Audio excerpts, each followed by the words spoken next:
In his second match of the day, 3-2 against the wrestler from Findlay. That was Mike Stewart in a match certainly Colby had a chance to win.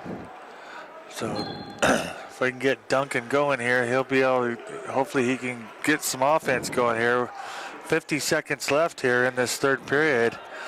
And it's been all Whitley this whole match. 2 minutes and 16 seconds of ride time for Whitley. And so Duncan has his work cut out for him as he has not scored any points in this match as he tries to hip heist him over, but nothing there as Whitley throws in a whizzer and keeps him from getting thrown. Duncan kind of underneath Whitley right now, and they'll stop it for a stalemate and bring them both back to the middle with 25 seconds left. So we'll see how this goes. Now Whitley tries to throw on Duncan. Nothing there for Duncan. Whitley throws in on a fireman's carry. He's able to get it around, get the takedown for 2. And a nice job there by Whitley on the fireman's, and that'll make the score 7-0 for Whitley. And for all intents and purposes, this will be Whitley's match for Newberry as he will win the match 8-0 over Colby Duncan of Western.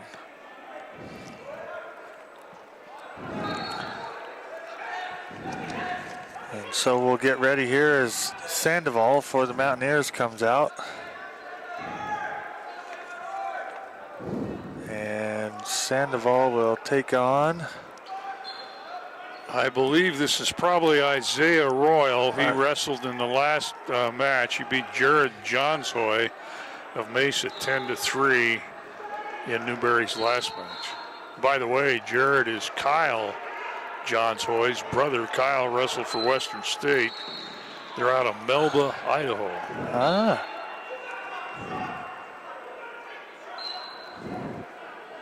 As they'll come to the center of the mat here and tie up with each other. Royal tries to duck under there, nothing there for Royal. Sandoval shoots in on a single, nothing there for him as Royal will defend it. They'll come back up to their feet. 30 seconds gone here in the first period. And a nice little flurry of activity for these two. Sandoval kind of on the offensive here to get after Royal. So they'll come back now. Sandoval tries to shoot in, nothing there. Royal tries to cover over the top of nothing there for Royal. Sandoval will come back out. And a nice job by Sandoval as well as Royal to defend each other against the shots that have been taken.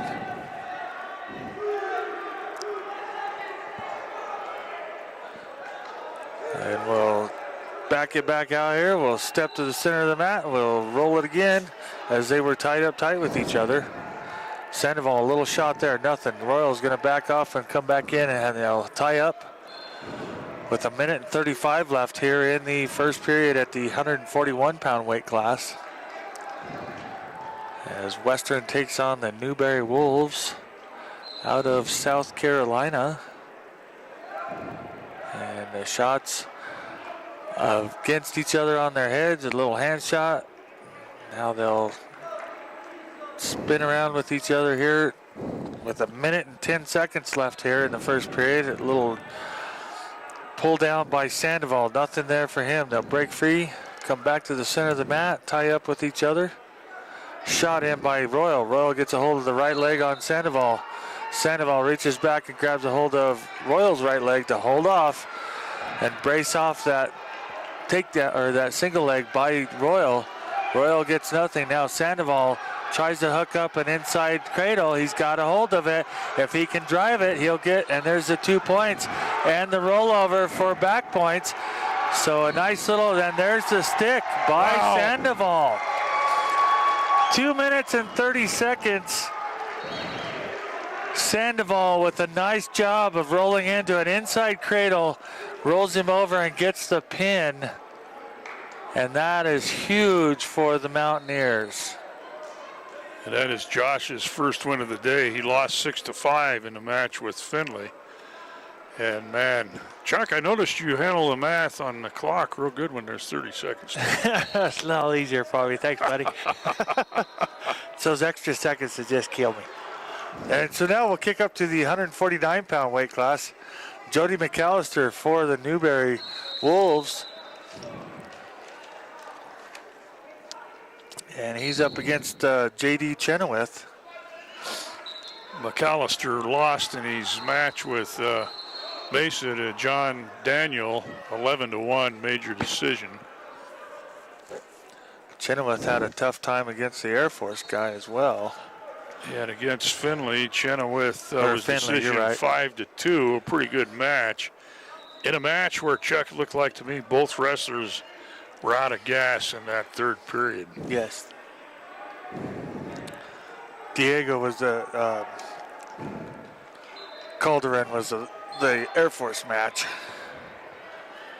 So J.D. Chenoweth here, he's showing to be the more aggressor of the two against McAlister here. Now McAlister shoots in, gets a hold of a single leg. He'll swing around on the backside, keep a hold of those legs. Chenoweth has the whizzer in, but he's going to have to give that up, and he'll get taken down for two.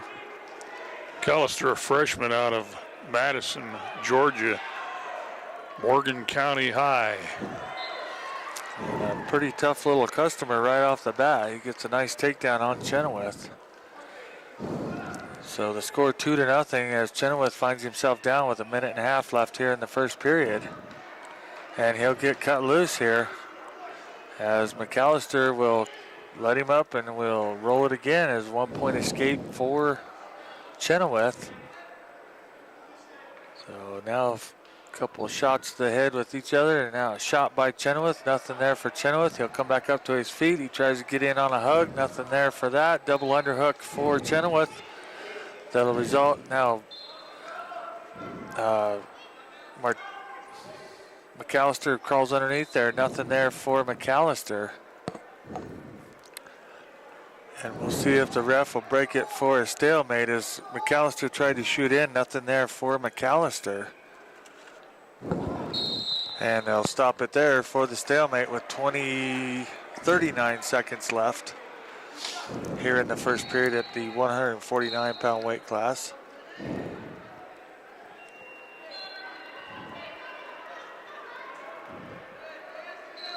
Jody tries to shoot in, nothing there for McAlister. He'll back out.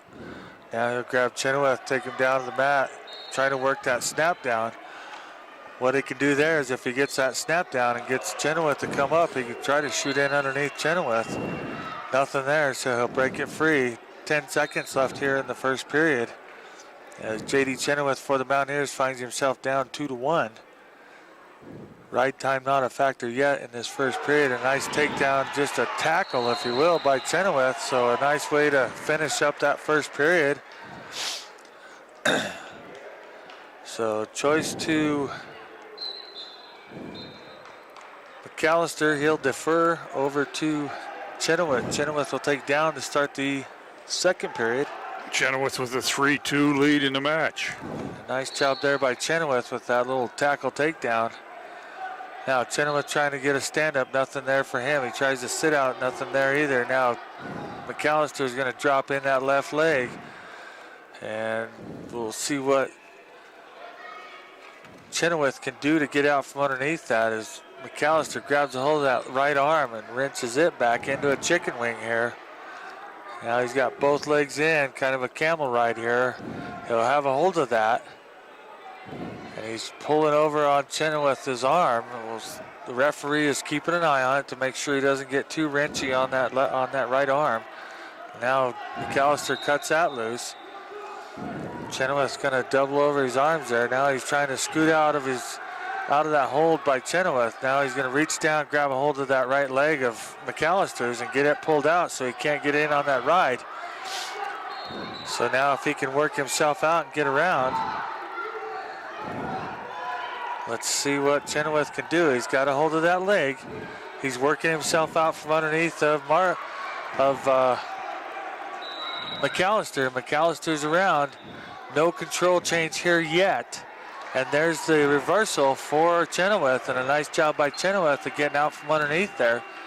So the score now 5-2 for J.D. Chenoweth for the Mountaineers. And 34 seconds left here in the second period. A nice job by Chenoweth to just kind of bide his time and let McAlister get worked out from above him. 20 seconds and counting down here as Chenoweth unable to do anything with McAlister from the top. And McAlister not wanting to get out from underneath of him too bad. I think McAlister's trying to conserve a little bit of energy here being underneath. Careful with the arm there for Chenoweth as the arm bars over the top, and that'll end the second period. Got to be careful with that arm there, and the referee would have stopped it for sure, kept it from getting out of control. So does he do that when he hears the first pop or the second? He usually wait for the second. No. From up here, yes, it looks pretty darn rough. From up here, it feels pretty damn rough. So, psychological pain. Yes, McAlister takes it down to start the third period. Chenoweth, a nice job. He'll drop in both legs on McAlister and try to work into an arm bar here or something to try to work over and get some back points. As Chenoweth leading the match 5-2 for Western. And working off that riding time, it's no longer a factor. It was in the to the advantage of McAlister. Yeah, McAlister, when Chenoweth got a hold of it, took him over. He was over a minute and 35 seconds, and Chenoweth has been able to eat away most of that. So potentially dangerous there for Chenoweth, so they'll reset. McAlister gets set. He's going to try and turn back inside on Chenoweth. And a minute 12 left here in the third period. And Chenoweth will bust McAlister back down to his belly there and hold him up. Now he'll bring that arm bar around on the left-hand side. Doesn't get that as McAlister able to break the hold there and hold it loose. Nice crossface there by Chenoweth as he'll work in on that left side, the old right to left crossface. He'll pull that up. Now if he can work the leg and get him spun over. Now he's trying to work himself into an outside cradle here. And nothing there yet for Chenoweth. A nice job of working on that outside cradle, but he's McAlister able to break that out. Now McAlister up to his knees here. 17-15 counting down on the seconds here in the third period as Chenoweth is going to walk away with the win. And we'll see, it's going to be really close. I just happen to be looking at the ride time, Steve. And should be right on a minute. It'll be close. Yeah, 59 seconds. Didn't quite get it. So he won't make the ride time, but he will win the match by a score of 5-2. And that'll put Western up by a score of 15-4. As we'll bring out the 157-pound weight class. And we've got Sean Byrigger for the Mountaineers. Austin Palmer for Newberry. He's fourth ranked in the country. And Palmer is out of West Columbia, South Carolina, White Knoll High School. What an opportunity for Byrigger here out of Del Norte High School. Yep. So we'll see how Byrigger can hang in here with this young man. Again, number 4 in the nation. Byrigger actually against Air Force, a very tight match. Lost that match 11-9. And in the last match against Findlay, it was Jason Slaughter that went for the Mountaineers at 157 pounds. As they both tie up here against each other on the center of the mat, working that inside position. Again, as you start rolling up in the weight classes, unless you're very confident with your takedowns, as Palmer shucks in on a single leg, Byrigger able to defend it really well. And they'll both come back to their feet. Byrigger, half-hearted shot, nothing there. Now Palmer gets a hold of that right leg. He's going to pull it up. He's got a nice grab on it, but Byrigger's got a nice underhook there for a defense.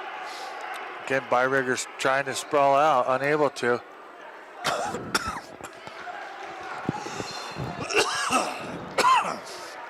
As they'll break free and come back to their feet and go into a tie-up here.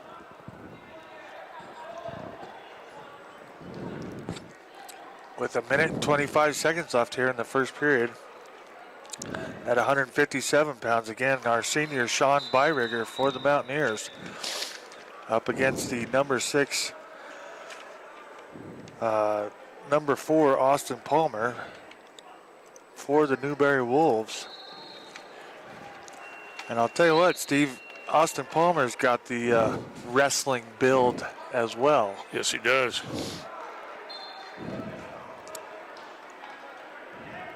So they both tie up tight here. 50 seconds left here in the first period. Not a lot of action. Nice little shot in here by Byrigger. He's going to get a hold of that single leg. Palmer's going to defend it pretty nicely as he'll stretch it all out and make it really tough for Byrigger. Now Byrigger pulls it back up, tries to trap that right leg in on the inside of his legs. Nothing there. Tries to trip across, nothing there for Byrigger as they go out of bounds. So they'll bring it back to the middle, both on their feet. 26 seconds left here in the first period. And no score in the match so far. A couple different tries, but neither one of them been able to accomplish a takedown. There's 10 seconds left here in the first period. Looks like we'll take it to, unless we get a flurry here, we'll take it to the second period. Team score, Western leading by a score of 15-14 team score. 2 pins and a decision, and a loss by major decision at 133 pounds. And what a great effort in that first period by Byrigger. Yep, he did really nice. So he's trying to get a stand up here. He gets cut loose and gets himself out. So a nice little stand up there by Byrigger.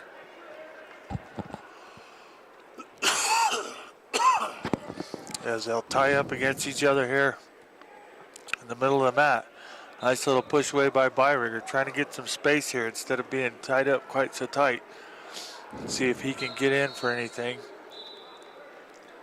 30 seconds off here in the second period at the 157-pound weight class. And definitely a well-ranked opponent there by Austin Palmer as he's holding his own. Byrigger, I gotta believe, is knocking on the door of being nationally ranked here pretty soon, as he's had a pretty good season so far. This may do it. And we'll see what happens if he can hold on to win this one. You might think that Palmer might be a little bit winded in his third match, but he actually had a forfeit in the last match against Mesa, so he should be relatively fresh. At least well rested to get on, start this third match of the day. Nice little takedown there by Byrigger, but he doesn't get into control as he tried to switch over to that double leg. And a good job by Byrigger, but he wasn't able to hold on as Palmer able to defend it pretty well. Now Palmer tries to throw Byrigger, and Byrigger able to defend it by just dropping his butt and then catching him and getting on top of him. So now the score 3-0 for Byrigger with that takedown. And nice job there by Byrigger. And the closing seconds here of the second period. And that'll be helpful for Byrigger. Ride time not a factor so far, as there's only 16 seconds for Byrigger in the ride time. Byrigger comes into the match 6-5 on the year, and he's having himself quite a match here in round 3, up 3-0 after 2. It'd be a nice little coup for the Mountaineers to knock off a highly ranked opponent. Number 4 ranked. As Palmer's going to get the escape for this third period to finally get a point for himself on the board here as the score 3-1. And again, like I said, ride time not a factor so far with 1 minute and 30 seconds left here at the end of the match for Byrigger. And a nice job on his part of hanging in there. Byrigger ties in tight. Palmer comes in, ties in tight against him. A couple shucks here by Byrigger as he's trying to make an opening for himself to get in. But nothing there for Byrigger as Palmer is trying to hang off and keep with the defense. Now Palmer shoots in, nothing there for Palmer. Double underhook by Byrigger. Byrigger tries to go to an inside cradle, nothing there for Byrigger as he'll get the takedown for 2 there on Palmer. And now he's trying to roll it. There's the count. He'll get some back points in this as well. 40 seconds left in the match. So a nice job by Byrigger. Byrigger trying to roll him to his shoulder blades. Palmer trying to hold himself off. Nothing there for Byrigger yet. If he rolls him back over or the clock runs out, Byrigger will get 4 more points out of the deal with that back, with the near falls.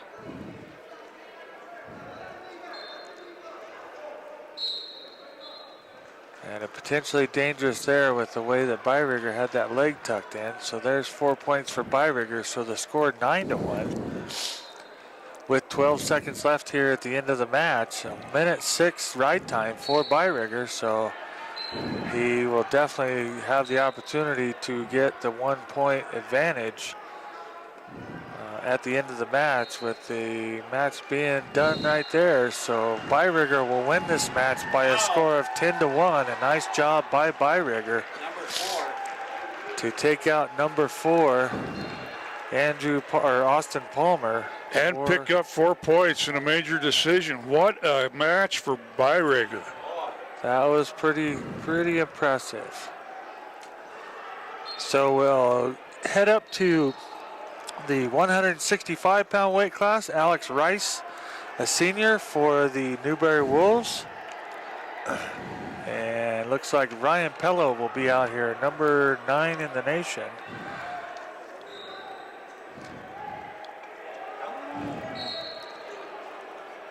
And let's see what Pello can do here against Alex Rice.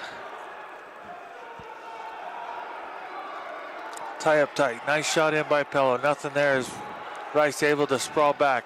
They'll come back up their feet now.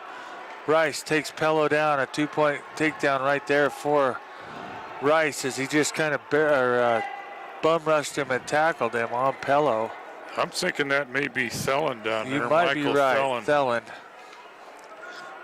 Did Pello wrestle in the last match? Pello did wrestle Finley? In the last match. Okay, so this may be Fellon. I think you're right. Fellon underneath here.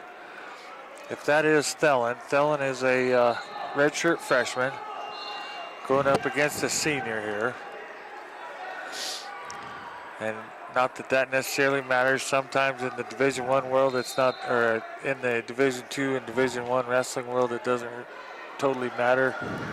We've got several 4-time national champions around the world. 2-point reversal there for Fellon. Fellon gets the pin. Wow. 2 minutes and 18 seconds into the match.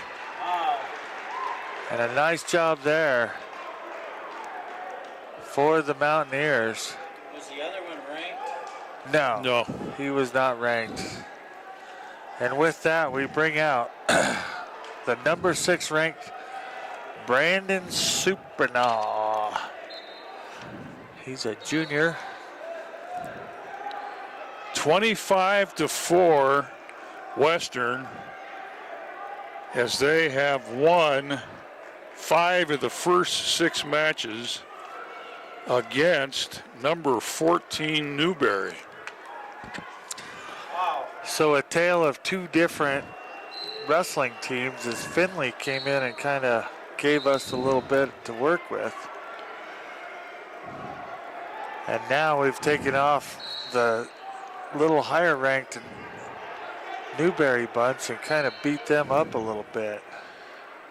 Roca was pinned by Bruno Nicoletti of Mesa in 114 in his last match. Supernah is unbeaten on the day. And there you have the takedown. Nice takedown there by Supernah on Roca.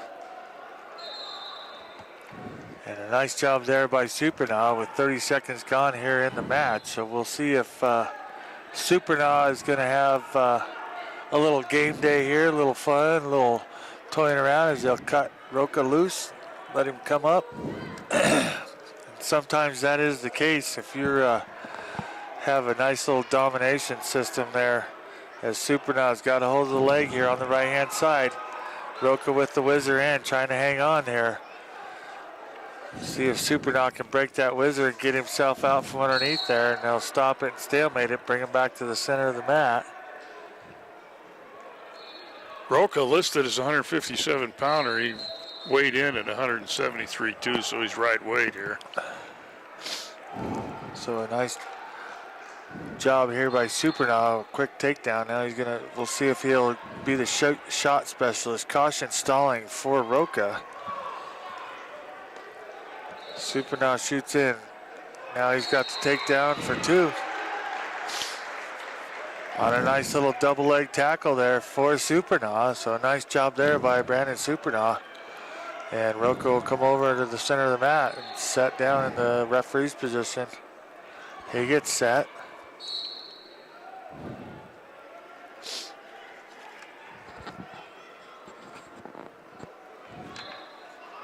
Roca doing nothing there to get out from underneath of it. As Supernah will just kind of hang out. He'll throw a 2-on-1 arm bar there. Spin him over for the tilt. Nice little tilt move there by Supernah, so he'll get the 4 points for the near fall there. Bring him back over, so there's the score now 8-1. Supernah will lay it in again to do another tilt here, hopefully. He's trying to. He'll get the 2-on-1 arm bar here. Try to stuff that leg in on the side of Roca and roll him back over. Nothing there. Now he'll pull out, get the chicken wing. Nothing there with the chicken wing. He still has a hold of that left arm. And he'll try to pop it back out as Roca trying to fight out that hold by Byrigger. Now Supernah. A little roll through there for Supernah as he had the 2-on-1, but he couldn't stop him to tilt him. There's a tilt. Now Supernah's got to be careful because Roca about got back over on top of him. Nice job there by Supernah, but he cuts him loose. So the score now 8-2 with that escape for Roca. Breathes a little life back into Roca there. As we'll count down the last 5 seconds here of the first period, and quite a little bit of activity, and 2 for the takedown on Supernah. So Supernah all over Roca here to start this first period. So the choice to Supernah, he's going to take the down position to start. Up 10-2 after one. Takedown, takedown, takedown, and a couple nice tilts for Supernah. Supernah with the stand up. Yeah, he's got the nice reversal, escape, and takedown for Supernah. That'll throw 3 more on the board. So the score should be 13-2. Nice job by Supernah. Supernah working in on an outside cradle. Nothing there off the crossface. Now he'll underhook him on the backside. Roca tries to sit out. Snap back for Supernah as he'll get some back points there. He's got to be careful, get around. Nice job by Supernah to swing back around. Score 16-2. A couple more back points and they'll be able to call this for a tech fall. As Supernah continues to work. He's got a crossface. Now he's trying to work it into an outside cradle. Nothing there for Supernah. He's got the underhook there. He'll try to swing Roca around. Caution stalling. And we'll keep an eye here. 52 seconds left here in the second period as Supernah just mangling, and this back point should stop. That'll do it right there. An 18-2 tech fall for Supernah against Joey Roca. So a nice job there by Brandon Supernah to continue on with his streak. And that will run the team score to 30-4 as Western now has mathematically won this match with 3 more weight classes to go, and they've only lost 1 match, and that was their 133-pounder. So Western, as they wait for the clock to get set, Western will bring out Lad Bunker at the 184-pound weight class, and looks like he's going up against Dylan Eaton. Bunker had a good match against Air Force as he ended up losing by decision to Zen Aikahara. A nice little takedown there for Lad Bunker, so he'll start out with a nice quick 2. Bunker, a junior for the Mountaineers, and Eaton, a freshman for the Newberry Wolves. He'll get 4 points, back points there. Nice little tilt move by Bunker as he's working hard on Eaton here. Hard, wicked crossface there by Bunker. He's referee didn't see it, I did. Had a hold of the nose pretty hard on Eaton. Now Bunker's got him over again for another quick 4 back points here. And again, the score now 6-0. With that rollover, that's another 4. That makes it now 10-0 with 1 minute and 50 seconds left to go here in the first period. So Bunker not wasting any time out here. He's working to go for a tech fall or spin him over and get the pin. And another tilt here for Bunker. He's got him up. He'll get the back points. Now the score up. He only got 2 on that one. So we'll wait and see. We're in the first period, folks. Yes. 2 more points there for Bunker. The score now 12-0. 1 point escape for Eaton as he gets out from underneath the Bunker. Now Bunker working on the takedown. Bunker gets the takedown for 2 there. He'll throw in a hard crossface right to left. Reach in, grab a double arm bar on Eaton. So Bunker just kind of whooping on poor little Eaton here. That's 2 minutes in the first period. 14-1 Bunker. Yes, 1 minute and 46 seconds of ride time. Another spin over here. If he holds on to this, I think they're going to tech fall it there. And there it is. With 38 seconds left in the first period, Bunker with a 16-1 tech fall. Wow. 2 minutes and 22 seconds. And it looks like we have a change here at the 197-pound weight class for the Mountaineers. Looks like they're going to bring out Ben Price for the Mountaineers at 197, and he will take on Nick Weldon for the Wolves of Newberry. I'm going to suggest, Chuck, that the altitude is kicked in. I would have to agree wholeheartedly. Because Western is right now, of course, Newberry's #1 wrestler at 25s didn't go. But Western right now is manhandling the number 14 team in the country. And that's kind of what my thoughts exactly as I've watched these guys come out in this third match of the day, and it's definitely starting to take its toll. I'd have to look over to the Finley match and see whether there's been a change for them as well. And they're wrestling over against Adams.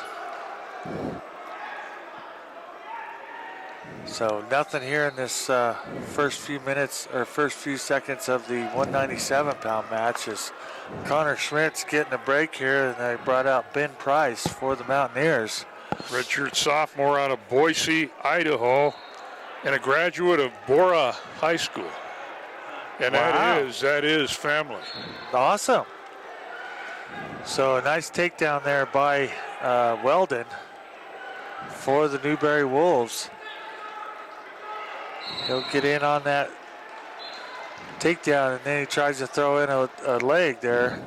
Price going to kick that leg out. Now he tries to get into the stand-up. He'll get loose. Nice little escape there with 1 minute and 35 seconds left here in the first period of the 197-pound weight class. And so we'll see if Ben Price can keep it rolling for him. And that's pretty impressive, Steve. Price out of Borah High School there in Boise, Idaho.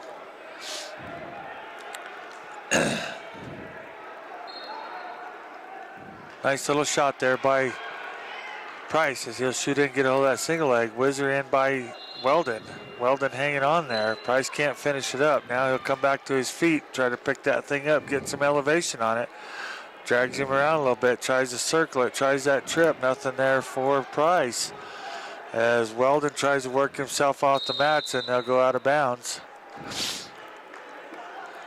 Guys over at the Air Force guys over here could have got matched up, Steve. They were hanging out. Those two big boys could have, and those guys look a little smaller. Yeah, they definitely do. 40 seconds left here in the first period. Score 2-1 as Price for the Mountaineers has had a nice, or gotten an escape. Weldon with the takedown. Now Weldon shoots in. Nothing there for Weldon. Timeout for the Mountaineers as Price picks up his knee brace cover. Stopped it for that. Both back on their feet. 20 seconds left here.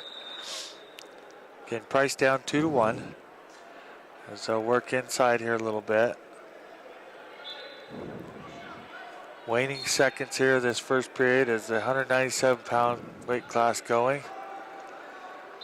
And see what Price could do to start. Nice little single leg takedown, and that'll finish the period. Needs to keep trucking on those takedowns. Choice for Newberry. He defers. Price will take down. Weldon out of Birmingham, Alabama, Clay Chalkville High School. So a nice one-point escape there for Price as he will get out and tie this thing up. 20 seconds of ride time for Weldon. Chuck, just a quick note here. I thought I saw R.C. LaHaye in the hospitality room, and in fact, he is the associate head coach of the Newberry Wolves, a former Mountaineer. So that might be the connection to get him up here, huh? I think that helped. So escape there by Price, so they're back on their feet. And as always with these bigger guys, you're nary the one to be the one to jump in and get a takedown. Nice job by Price. He'll try to spin around, nothing. They go out of bounds. Price gets in back behind him there, tries to throw. Nothing there for Price.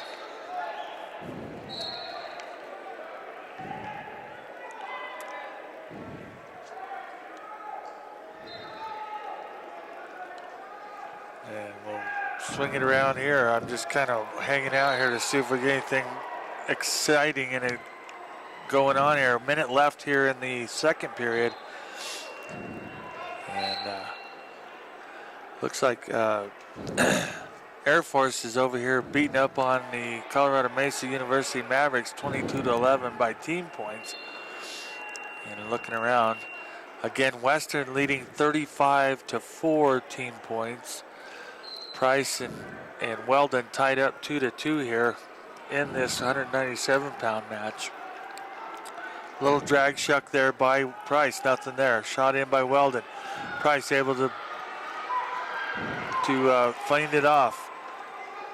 Price tried to shoot in on a single leg and fell to his nose. Potentially dangerous there by the Price, so he's going to back it out and bring him to the center of the mat with 16 seconds left.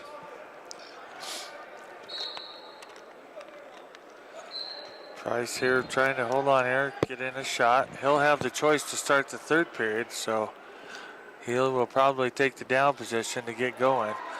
Nice little shot in there by Price. He's going to try and hang on to it. 2 points, takedown. Oh, as they'll pull it back. Let me see here. So no points. Chuck, while we got a moment for you fans out there that are high school fans, we're not able to pick that up. We don't have stats, but you can go online to Track Wrestling and click on Cowboy Invitational. It's the only tournament, according to the track wrestling expert here today, who happens to be married to my cousin, so I'm pretty sure he's straight. I think he's on it. You can pick up the live results on Track Wrestling if you're at home, or for that matter here in the Field House, wanting to know what's going on the high school side. So Weldon for Newberry had the choice. He took the down position to start that third period. I thought it was Price, but a nice job there. Price just trying to hang on to it. Now he's going to cut him loose. So the score now 3-2 as Weldon for Newberry is going to get the escape. So Price has got to get after it and get this takedown happening. Right time definitely not a factor in this match, as there's only 14 seconds showing on the board. That went to Price as he ate up what little bit Weldon had. A takedown at this point in this match is going to be huge. Yes, it is. One wrestler. Price is the one that needs to be on the offensive, as for the Western fans. Shot in by Weldon. Weldon gets a hold of the single leg. Price grabs a hold of the rear ankles. Weldon tries to come out on the backside of Iranian Turk. Potentially dangerous by the referee. Not sure why, but okay. I've seen smaller guys do the same thing, no biggie. More flexibility in smaller guys. These guys are pretty flexible, trust me, comparatively speaking. So they're both back on their feet. 30 seconds left here in the match. Price shoots in on the single leg on Weldon. Grabs a hold of it. He's trying to drive on it. No points there for Price. 2 points for Weldon. He'll get the takedown.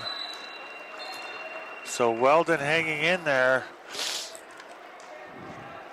with 4 seconds and counting down, and Weldon will wind up winning this match by the score of 5-2 over Ben Price for the Mountaineers. Good match by Ben Price there. He tried to hang in there. He had a lot of flurry of activity for the takedown. Yeah, nice effort by Price, his first match of the day. And our buddy Mr. Disari comes out for the Mountaineers, the true freshman heavyweight at 224. And Chuck, Mr. Gossett, Peyton Gossett, weighed in at 280. Woof. My goodness. So Gossett, a senior out of Lexington, South Carolina, went to White Knoll High School down there. And so, again, Disari is going to have a pretty good-sized suitcase hanging off of his back, Steve. Yeah. Hopefully he won't get to that position, but not only is Gossett 280 pounds, I'd guess he's probably about 6'2", 6'3", maybe, Chuck. Yep, and Disari maybe runs about 5'11" or 6 foot, so.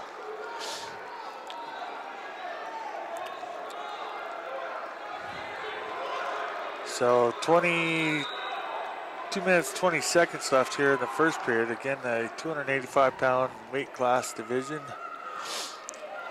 The heavies, the dancing of the bears, the big boys, whatever you want to run with. You know, Gossett only beat Clayton Wojtyła of Mesa 4-3 in that match, and Disari and Wojtyła had a close match in that early season match down in Grand Junction. Yeah. So who knows? Yeah. Well, and I remember the crowd going wild there right before our break when those two were wrestling. Newberry, the kid, or Gossett. I noted with somebody in the crowd about how loud the Colorado Mesa bunch is. Gossett with a nice takedown for 2 there. A nice quick bounce up by Disari as he's going to jump out and get himself out. So 2-1 as Gossett finally jumps in and takes the opportunity to get the takedown on Disari. We know in a lot of ways this is kind of like Mesa's second home. Right. Grand Junction is kind of like our second home. And True. The fact that the head coaches of the Mavericks and the Mountaineers happen to be closely related kind of adds to that. It does.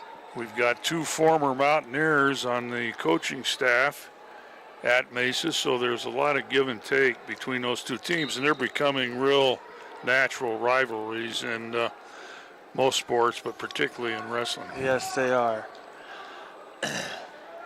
As Disari trying to keep himself out of trouble here against Gossett.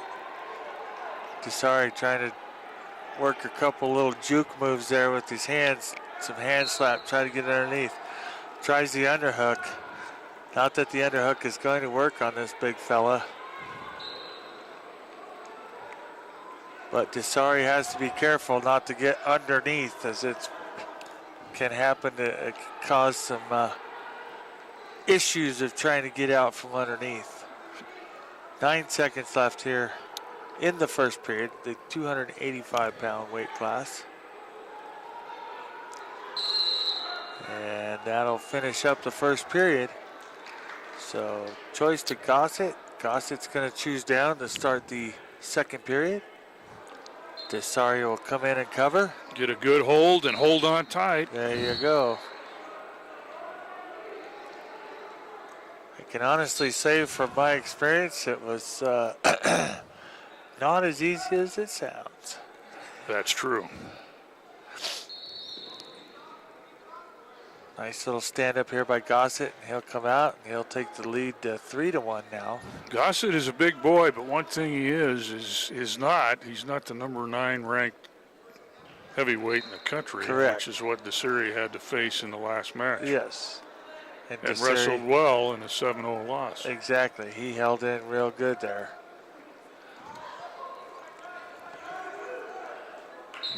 I will try sometime. I want to get with Disari and find out what he wrestled in high school, so I have a little better idea of the mental. There's a difference when you're wrestling a lighter weight, say 197, 174, 180s, versus wrestling a heavyweight, and there's just a difference. And guys that have grown up wrestling heavyweight their whole life, that's all they know. The guys that wrestled lighter weights and then bump up to heavyweight, it's a night and day difference in the wrestling techniques, and it's always neat to know how that works in some guys. 40 seconds left is in the second period, is Disari and Gossett here just kind of beating on each other on their feet. A true dancing of the bears, if you will, or more like dancing of the bear and the cub. I'll give you that one, Chuck. That was kind of good. Good call. Huh? Good call. Disari, a decent-sized young man, but he's definitely going up against a big-sized boy. 5 seconds left here in the second period. Is not a whole lot going on. Now Disari shows a couple little juke moves, and they'll stop it right there. Disari just demonstrated the cub on bear snap down there. Yeah. Chuck. Disari now going to take the down position to start the third.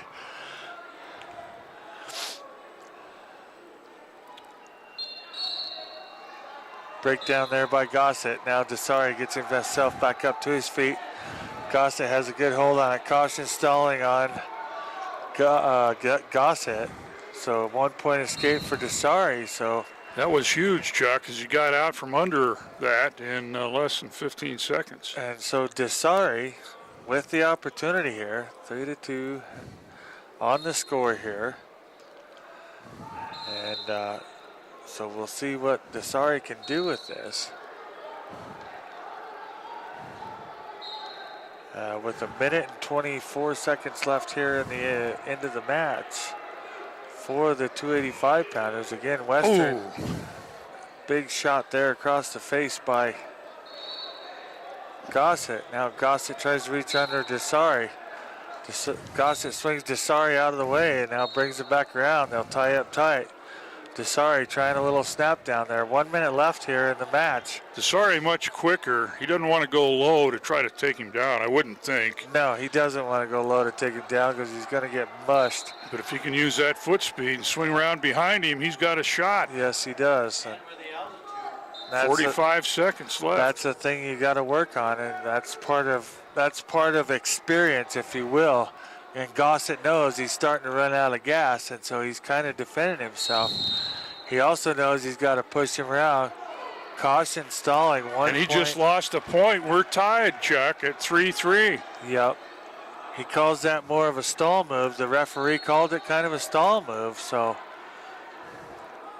Now, if you're Disari, do you want to go into overtime here? No. Just saying. Well, we'll see what Disari can do. Drop in there by Gossett. Nothing there for Gossett.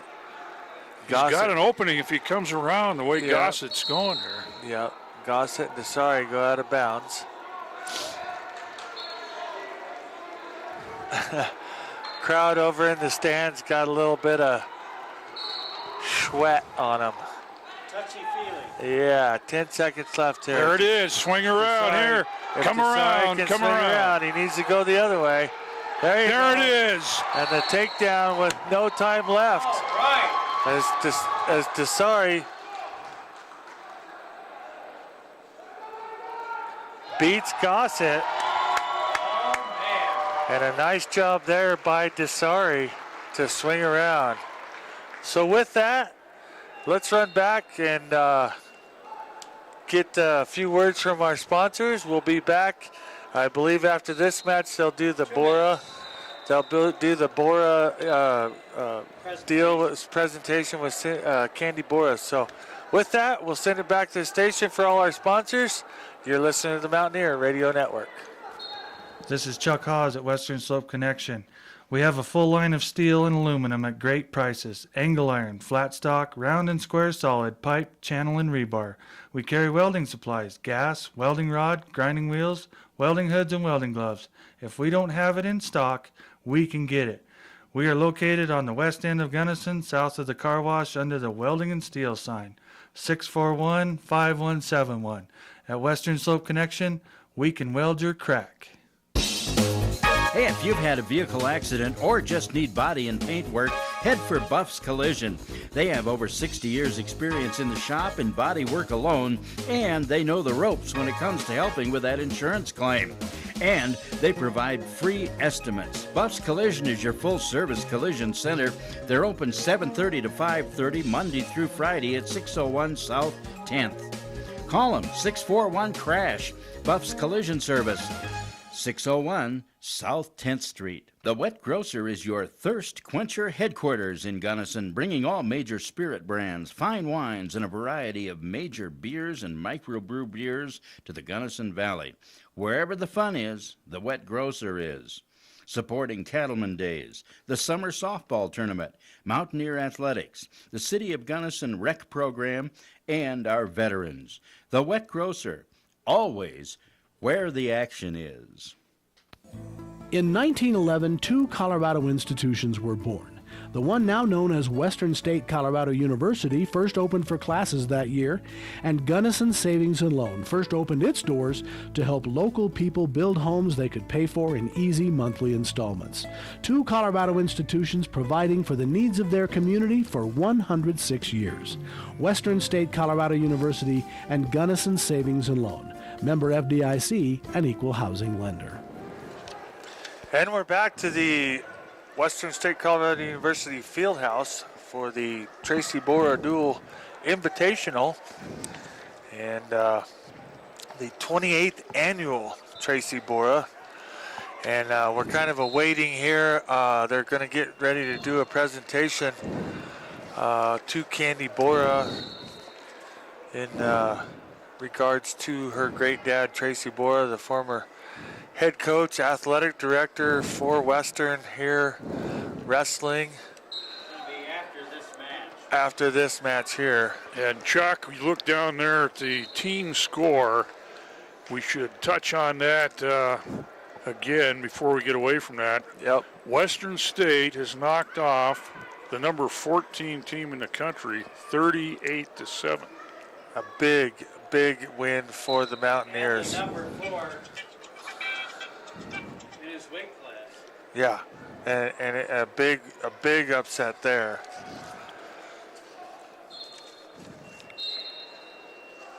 Western will go in the 4th round against Simon Fraser. Air Force and Adams will be done after this round, as Air Force will win the match. Oh, there's another one. I think here comes the heavies. So they've got one more match here. there'll only be 3 matches there were in the first round. Adams wrestled twice today.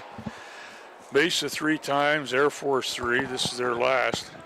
As I noted earlier, Air Force wrestled Simon Fraser in Grand Junction 2 nights ago and won rather handily. Mesa did. And so as we await that, a great afternoon, or a great day so far for a couple of the wrestlers. Brandon Supernah, undefeated so far on the day. Connor Schmidt with 2 wins on the day, and a good job for him. And so just kind of a nice little day for the Mountaineers. Unfortunately, they lost 2 matches. The Air Force match against to start off with, kind of a rough little match, and then take on Findlay there. Findlay with 5 ranked wrestlers for the Mountaineers, or against the Mountaineers, and as kind of par for, or figuring in on paper, those 5 ranked guys just kind of whipped up on our Mountaineers a little bit. Western won 3 of those 7 matches as they got a pin from Pyatt at 25, decision from Supernah at 174, and 1 from Schmidt at 197. Yep. So you get those wins from the ranked wrestlers. The other ranked wrestler for Western, Ryan Pillow, had to face number 6 ranked Alonzo Turner from Findlay and lost that one 10-3. But I thought, based on watching them back to back, that Findlay, although lower ranked at this stage in the year, was a stronger team overall than Newberry was in this last match. I would have to agree with you. Now, the only caveat to that statement would be whether or not the effects of this altitude played into Newberry having Absolutely. issues. But all that being said, still I would have to agree that I didn't see a number 14 team out of Newberry that we saw out of the 16 team out of Findlay. So I would agree with that. The other thing in that regard is Newberry, without their number 1 ranked 25-pounder. When you have a 1 and a 4, you get into the home stretch in your super regional, and on from there, you're going to get some point scoring you might not get. But Western knocked off the number 4 Newberry wrestler, and the depth of Findlay showed. Yes. As they worked Western fairly closely. Yep. No, I would agree with you. As we await the 285-pound weight match over here on the on mat number 2 with the Air Force and CMU. Harv, what do you got? Quick shout out here today to Donnie White, who is listening at home today. Hey, Don, thanks for listening, buddy. Hope you're doing good. Don, as you can tell, you don't need to know too much to be a color man in wrestling. Just saying. Just something to think about. Baseball season's a ways off yet. Hey, there you go. Now, I know you're tied up and watching high school basketball for some reason. Probably has something to do with your grandson. That's just a guess. Yep. Boy, we got a good crowd here today. A great crowd as we have, again, the high school wrestling over on the south end of the field house. And several teams down there You told me how many teams, Steve, how many folks came in here? Well, I counted about 10 to 12, Harv, and I'll go back over them, and I'll do this by weight class to try to catch them all. Hotchkiss, Montrose, Mountain Valley, and I'm pretty sure I saw John Vigil here, who wrestled for Western, and then his son wrestled after him. Coleridge. And I'm betting he is the Mountain Valley coach, as I see there's a Salvador Vigil at 113 pounds. Continuing on through Salida, Paonia. I'm assuming you're counting these. You mentioned Coleridge. And it's easier if you're here to go out in the parking lot and read the names on the buses. You know, there's a lot of kids who are here who've never been to Western, and hopefully they'll think about going to school here. Nucla is here today.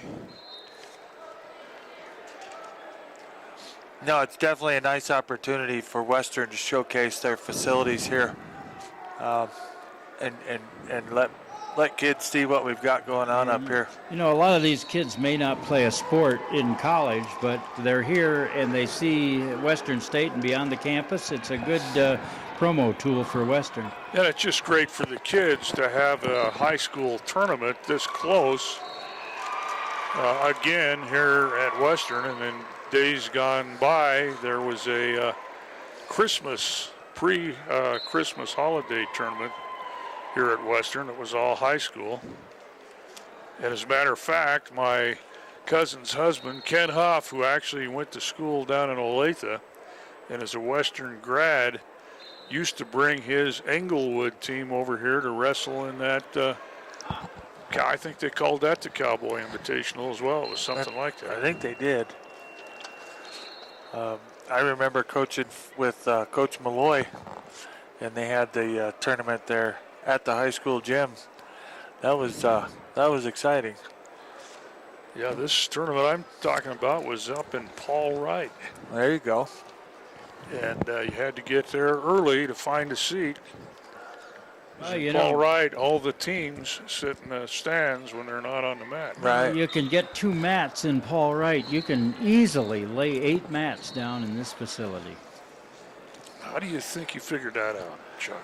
I'm going to be honest with you when I can tell you that we could fit 10 in here, Harv. But hey, you know, who's counting? Well, I think that's how I came up with the 8. Probably get 10 in here. But anyway, no, a beautiful facility. And again, we're waiting. We got 1.5 minutes left here in the match between Colorado Mesa and Air Force. So we're not really stalling, but we are stalling so we can get to the Candy Borah presentation to bring it live to you here on the radio.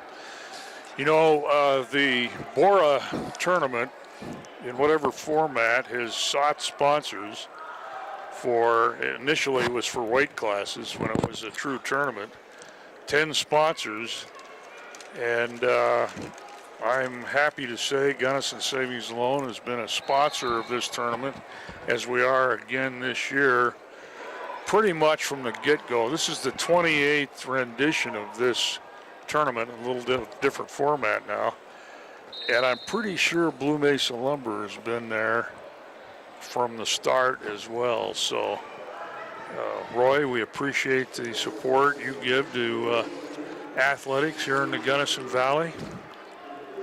And I think those are the high school teams. So by my count, including Gunnison, that was 8 teams on the high school side.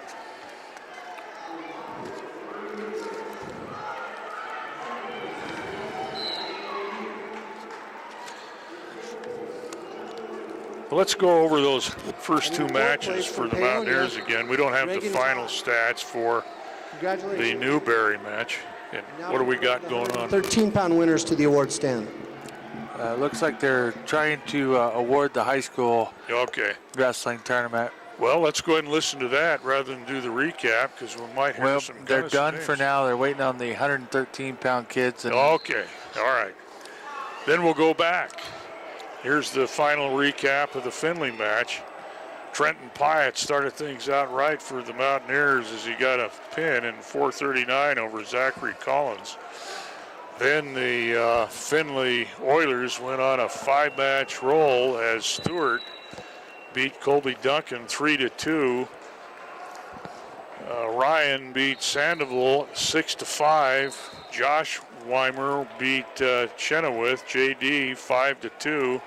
James Weimer beat Slaughter 8-5. So you've got there, Chuck, a total of 4 matches that were won by a differential of 8 points. Alonzo Turner, who looked like the best wrestler, in my opinion, on the Findlay team, beat Ryan Pillow. Battle of ranked wrestlers, 6 versus 9. Can we please have Coach 10-3. Pfeiffer and the Western Wrestling team please meet on mat 1? At 174 pounds, Supernah with an 8-2 win over Vandermeer. Bradley Metz, a ranked wrestler, beat Brendan Gonzalez 14-4. Schmidt then came back for Western with an 8-2 win over Robinson. And finally, Lytle beat Sammy Disari, the true freshman, 7-0. And the final score there between those 2 ranked teams, 16-7, was a 22-12 win for Findlay. Richard Almgren, State Farm Insurance, the Gunnison Bacon Trust, Gunnison Savings and Loan, John Roberts Motorworks, Gene Taylor Sporting Goods, Blue Mesa Lumber, O'Hare and Dawson Attorneys at Law, Palisades Restaurant, and 5B's Barbecue. Ladies and gentlemen, before we begin our final round of duels today, the Mountaineer Wrestling team would like to recognize Candy Borah, who is representing her late father, Tracy Borah. Tracy led the Mountaineers to 2 national championships, coached 45 RMAC champions, 30 All-Americans, and 7 national champions. He founded the Rocky Mountain Wrestling Camp, the longest-running wrestling camp in the United States. He was also an assistant football and track coach, as well as athletic director for the Mountaineers. Tracy has been inducted into 7 Hall of Fames and was the RMAC Wrestling Coach of the Century in 2009. A full bio of Tracy's legendary coaching career can be found in today's program.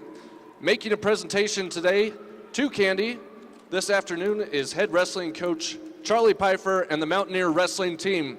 Please give a warm round of applause to Candy Borah.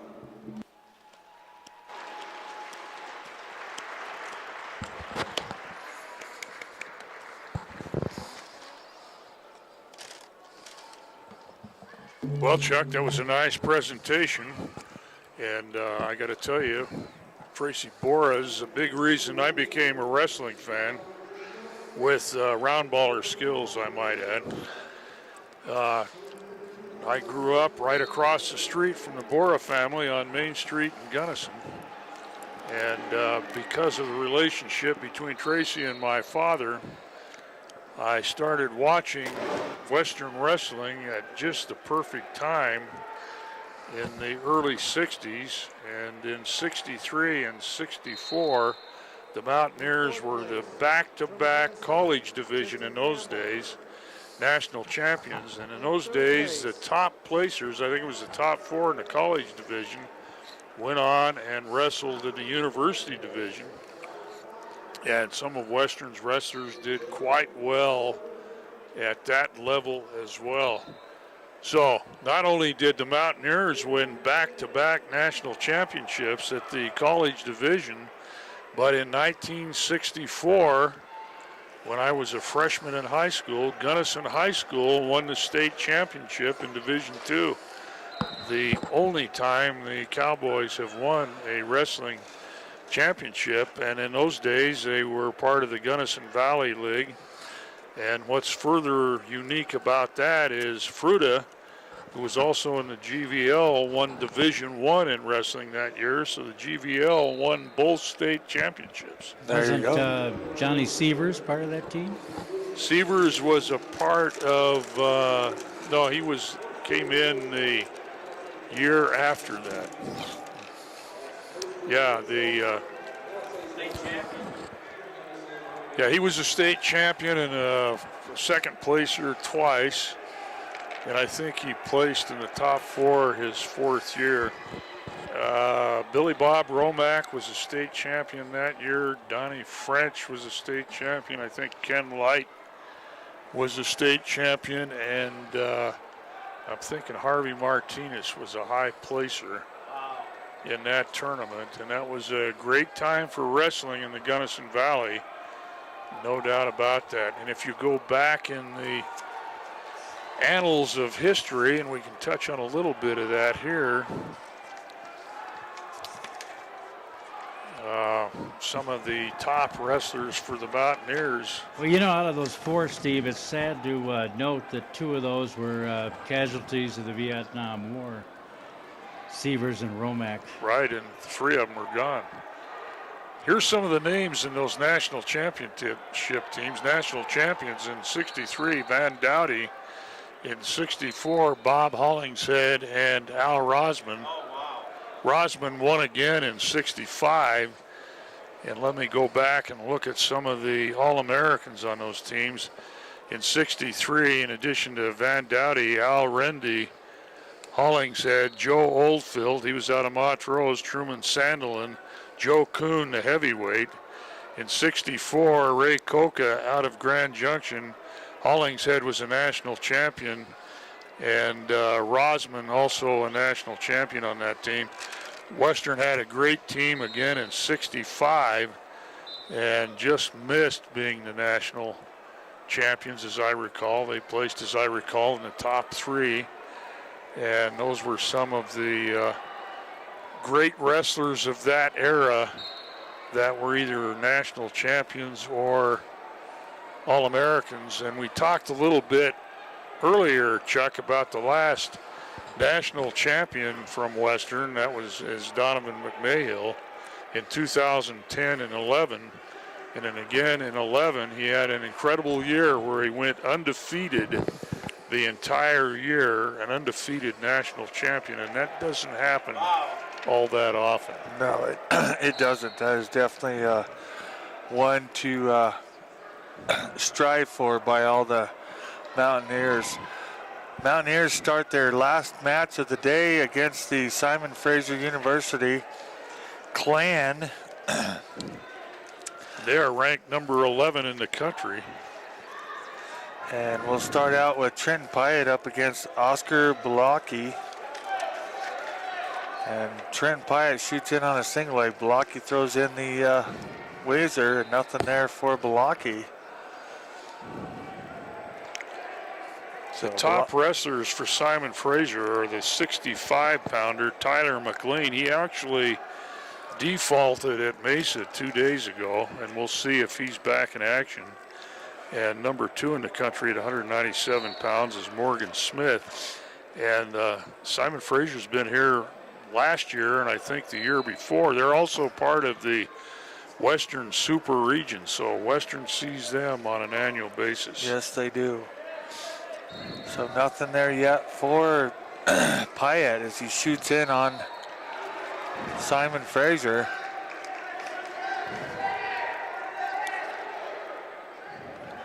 As they'll give Pyatt a little instruction there. Blocky hanging in there. Pyatt on the backside of Blocky here, trying to get out from underneath him. And they'll stop and bring him back to the middle.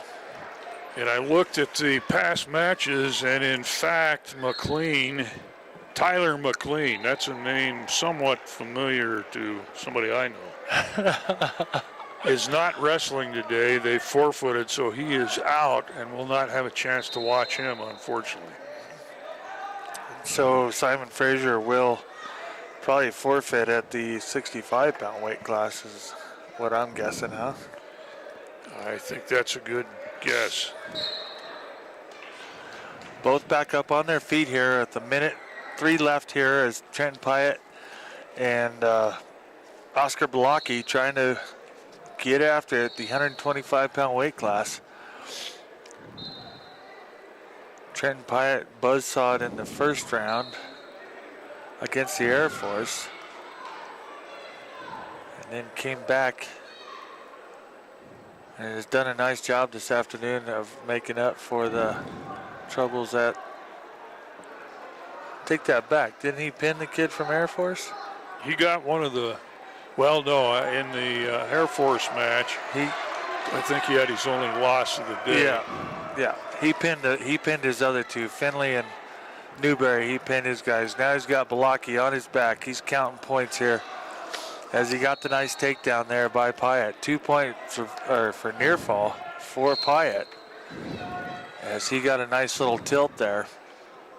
Pyatt ranked number 11 in the country after a great showing back in Indianapolis, where he finished 7th in that tournament of 35 teams. And that'll do it for the first period.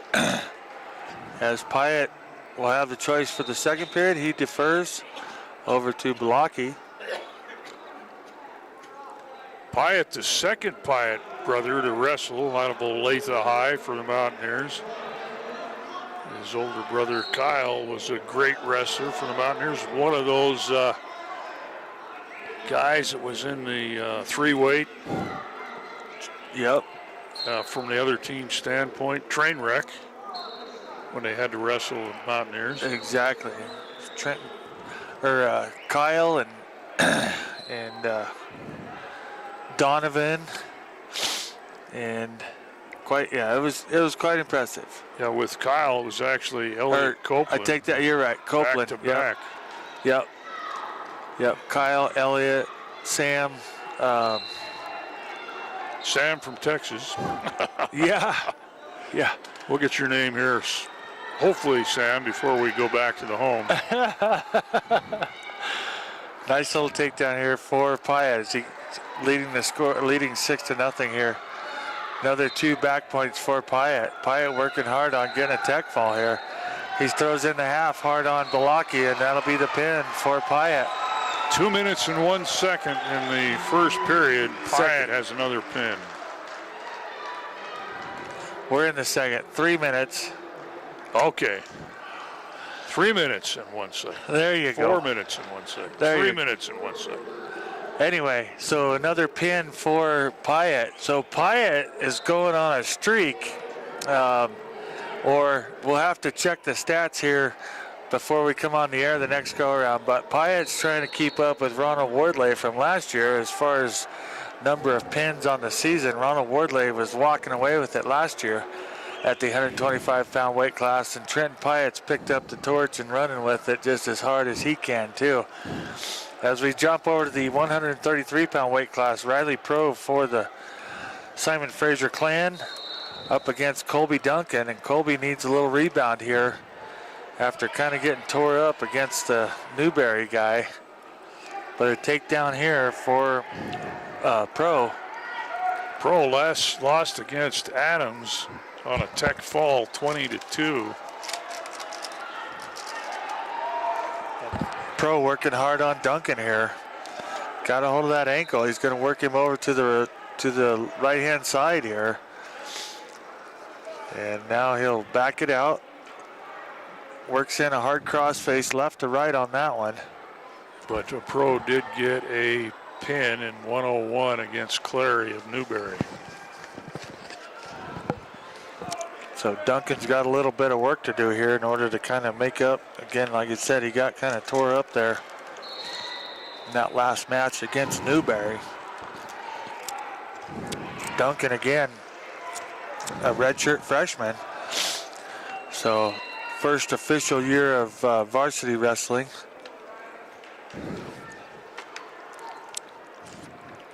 Shot in here, Duncan will slide back out.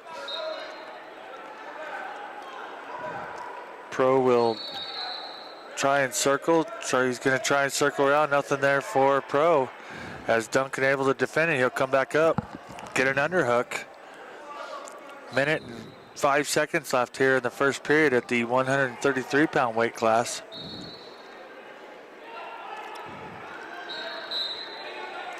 And they'll scooch around, come back out to the center of the mat. Oh, had a malfunction of the headgear.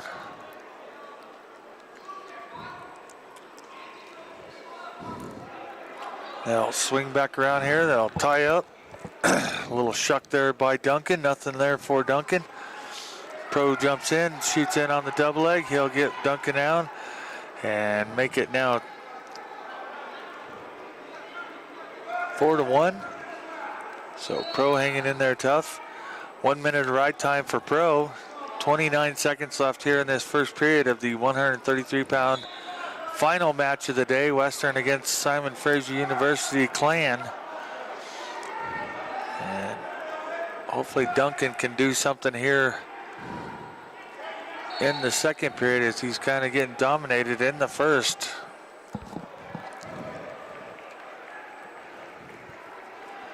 And waning seconds of the first period, and that'll do it for the first period as Pro leading it 4-1 over Duncan.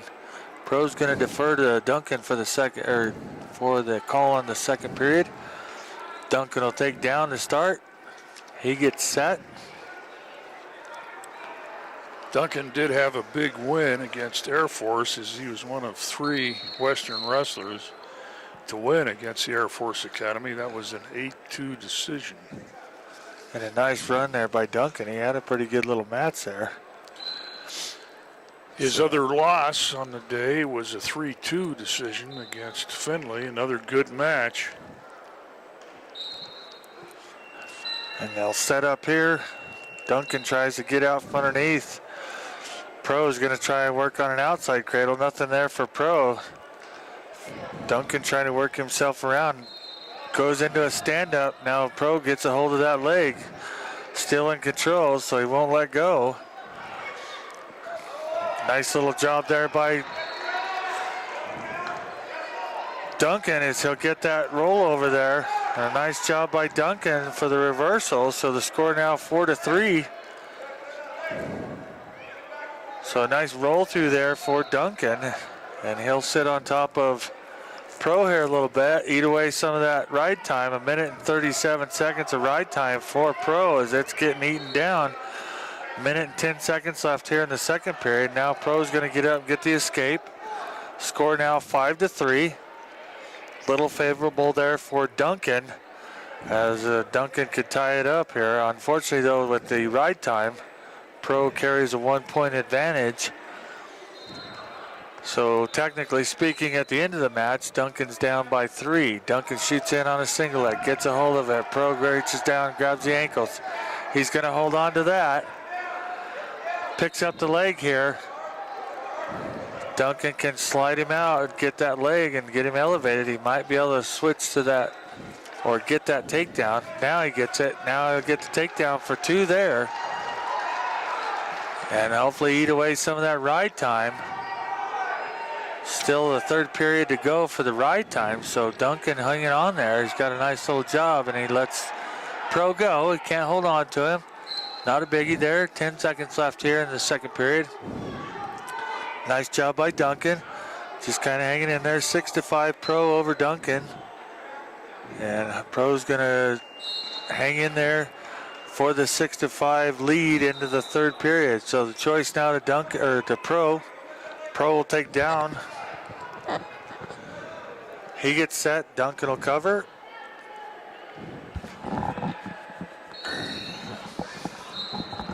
Again, this is to Duncan's advantage as far as he's been able to do a nice job of hanging on and riding Pro pretty well. He needs to hang on for about 15 seconds and eat away Pro's time. Now, escape by Pro, that puts him up on their feet. Score now 7-5. And they're messing up on the ride time clock.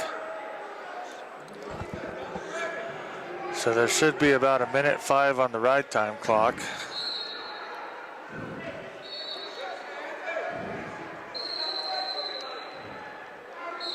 So both back on their feet, score 7-5.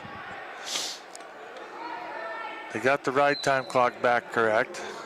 1:20 left here in the third period. So as it sits right now, Duncan's down 8-5 with that ride time advantage. So Duncan's got to get after it and get a takedown and move it into a at least a near fall combination in order to take the lead against Pro. Pro's going to shoot in. Nice little single leg there by Pro. Pro's going to pick it up. Duncan trying to hang it off, trying to keep him out of it. He'll lace in that leg to keep Duncan from, or Pro from shooting. Now Pro switches to the double leg. He'll get the takedown, making it now 9-5. So it's kind of putting it out of reach there for Pro, or for Duncan, sorry. with 30 seconds left here in the match at 133 pounds. And Duncan just kind of running out of gas there in the tank, and he's going to wind up unless a miracle happens. He goes to switch to nothing there for Duncan, as Pro able to kind of carry him through and hang on. 10 seconds left here in the third period. Now Duncan gets cut loose. Score down 9-6. Duncan shoots in. Duncan there gets a takedown. There it is. Nice. He gets some. Does he get the back points? Let's see what he gets for back points. 1 point. And he's going to lose the match by a score of 9-8. 10-8. I'm not sure he gave him the He didn't give. there. He didn't. He should have. There was a takedown there. Right, What he didn't give him was. What he didn't give was the points. Any back points. If he would have gotten the back he definitely points, didn't give those, but they never posted him on the board. Right. He signaled a single point. Anyway, that was a little too late for Colby to pull out. That's the bottom line. It was close. Duncan had the right idea and went for it. Oh, there they finally posted it. The final was 9-8. So Western now. Chuck, I just noticed something here. Well, maybe we're going now. This looks like extras, though, but we were supposed to have 3 matches here to end the day. The other one was Newberry and Highlands. Doesn't look like they're wrestling. Those look like extra wrestlers down there. Quite possibly. Because those look like a couple heavyweights wrestling. Air Force and Mesa. Yeah, Newberry might have said, hey, can we go home now? Well, you know, trying to do 4 matches in a day when you're unaccustomed to the altitude is Back tough. in New Mexico, man. it's hard to say. But I just noticed, actually, during that last match, that we didn't have a third mat active. As we're jumped out here, we've got Jody Sandoval for the Mountaineers at 141, going up against Cruz Velasquez for Simon Fraser. Velasquez, a senior out of Maple Valley, Washington. Scored a fall over Dylan Udero out of Adams State in 4:43.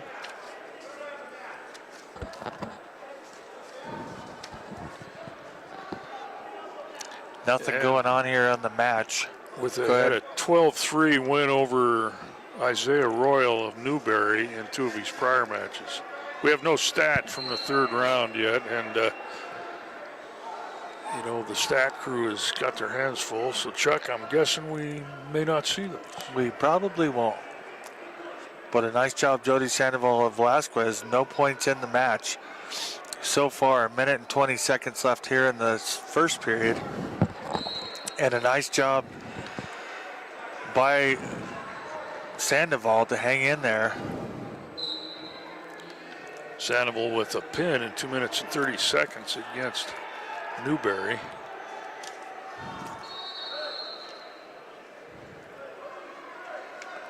Sandoval, a freshman out of Fort Lupton. I think we've gone over that. Velasquez, a senior, so freshman versus senior. And Velasquez has Sandoval rolled over, trying to work that inside cradle and get Sandoval on his back.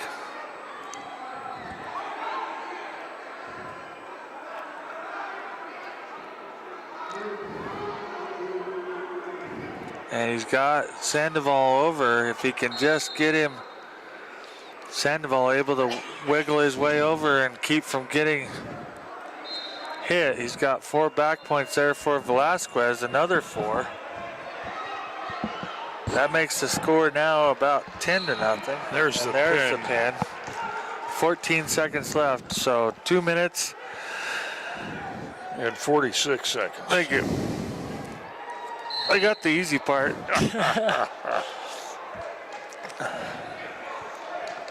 Don't worry, I can tell you how long we're going to be here, all right? As we'll scoot up here to the 149-pound weight class, J.D. Chenoweth for the Mountaineers going up against Tabor Spray for Simon Fraser. Tabor Spray, a sophomore, out of Anthem, Arizona. Don't we have a doubleheader basketball game after this? Please say no. We do, but we have to go to Shadron to catch it, Barb. Thank goodness. The women's game will start at 5. Basketball team had to make one of those January trips from that place further south because they left Denver last night and headed out to Shadron, Nebraska. And the girls had a tough game, lost by 8 as they were up by somewhere in the neighborhood of 10 to 12 at halftime for the women's basketball team. Had the lead for all but 5 minutes and 32 seconds in the game and lost to a pretty good Regis team. Yep. So Chenoweth here down 2-1. He got the escape after Spray got the takedown. So now both of them working on each other here. And I did not catch whether or not the men won. They also lost. They had a lead early. As a matter of fact, they had the lead, I think, throughout the first half. As they'll roll off the mat, minute 54 left here in the first period. Chenoweth and Spray working hard on each other here. Chenoweth trying to get that throw in. Spray lost to Demonson of Adams State on a 10-5 decision earlier today.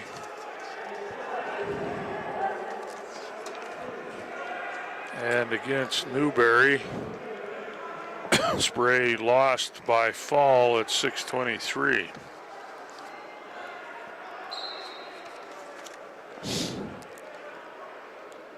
Minute 20 left here. Both of them tied up tight against each other here. As they circle around here, now a shot in by Chenoweth. Nothing there for Chenoweth. The Spray will back it out. Now they'll come to the center of the mat. Spray being a little more on the offensive against Chenoweth here. Spray shoots in single leg. Nice job there. Whizzer by Chenoweth. Chenoweth unable to hang on totally. No call yet. Chenoweth able to kind of spring himself over there. And Spray has a hold of that left leg. Now Chenoweth trying to roll over with that right leg as Spray has a hold of that arm. Now Chenoweth gets the arms out. Stalemate there, so they'll break and bring it back to the middle. And Chuck, there goes the Air Force Academy, all 30-plus wrestlers. Very impressive group. I didn't happen to see their bus out there, did you? I did not. As a matter of fact, there were no collegiate buses when I pulled in, only high school. Takedown 2 there by Spray. Over Chenoweth. He's going to get that nice little double leg. 5 seconds left here in the first period. I know they're football buses or something to behold. They're probably flying out. Would they bring a C-130 in to haul them out, troop carrier? All right, so we'll start the second period. Chenoweth's going to be down in the referee's position. Chenoweth down 4-1 against Tabor Spray. 36 wrestlers weighed in from the Air Force Academy today. My goodness. 3.5 deep. And the other thing I'd like to say is thank you to all of them for volunteering to serve for our country. As Spray gets a rollover on Chenoweth, he's going to get 4 back points for it. So the score now 8-1. As Chenoweth trying to work himself out from underneath. Chenoweth tries to stand up here. He'll get away for the escape. So 1 point there for Chenoweth. Chenoweth has his work cut out for him with 1 minute and 20 seconds left here in the second period. he's got to get in and get some takedowns going for himself. You know, Chuck, I knew Adams was going to leave after the third round. They only had 2 matches here today. And it appears that Newberry and Highland slipped out. We didn't notice they were gone, but it sure is noticeable when Air Force clears those 36 wrestlers plus the rest of the entourage. Yes. Our wrestling core down there has been reduced by half with one team preparing to leave. Yes, that is true. As they both tie up here tight with each other, Chenoweth trying to get something to happen, but he's not being very successful at it. Working inside position here. 30 seconds left in the second period at the 149-pound weight class. Big push on the head there by Chenoweth. Now they'll come back, tie up inside position on each other.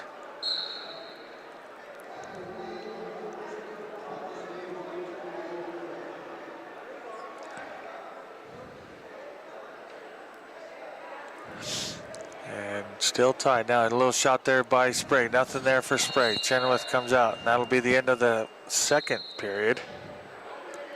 I was just trying to scan down south towards the high school matches. I just saw one match go for a win, or wasn't sure who it was. So now we'll go third period. They're going to pick both on their feet.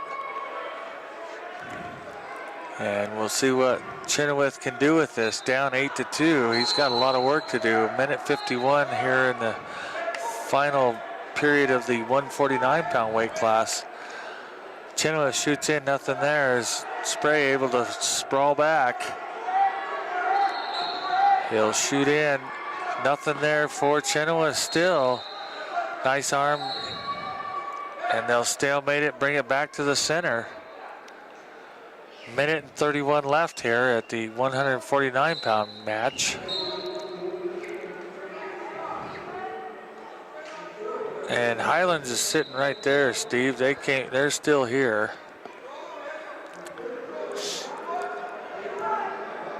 Yeah, that's Chenoweth Doug here. Moses out there, their head coach. Looks like they got the head trainer out there working on the Highlands guys. Chenoweth trying to work on this takedown here. Had a single leg, got a whizzer in by Spray. Spray's trying to hold on and work himself around. Chenoweth trying to get in, working an inside cradle. Nothing there for Chenoweth yet. And that is a Newberry wrestler down there.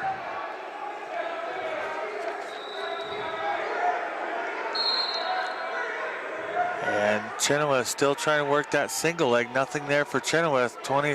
39 seconds left here. Now Chenoweth working that inside cradle. Nothing there for Chenoweth yet. So that's Mesa and Finley at the opposite end. So I'm a little bit confused. There must have been a late start in one of those duels. Yeah, not quite sure what. So everybody's still here except for Adams and the Air Force Academy. Up on their feet, 20 seconds left here in the third period. Again, Chenoweth down 8-2. Ride time not a factor. Caution stalling on Spray. Spray gets a takedown for 2. That'll make it 10-2. And he will wind up garnering that elusive 1 point for the ride time. And Chenoweth will go down by a score of 11-2 against Tabor Spray for the Simon Fraser clan. And we'll bring out the 157-pound weight class. And it'll be Jason Slaughter up against Cody Osborne. Cody, a junior. Now they list him as a junior on one side, but he shows a senior out of Vancouver, British Columbia. 13-6, the team score in favor of Simon Fraser. And Jason Slaughter, a redshirt sophomore. Slaughter out of Hastings, Michigan. Listed for the 149-pound weight class, but bumped up to the 157. Osborne with a 17-7 major decision against Adams State earlier. You know what they make in Hastings, Michigan, Chuck? What do they make in Hastings, Michigan? Hastings piston rings. Ah. Figured you'd know about that. Well, I didn't know that. Osborne with a loss to Austin Palmer of Newberry by 5-1 score. Shot by Slaughter in for a single leg.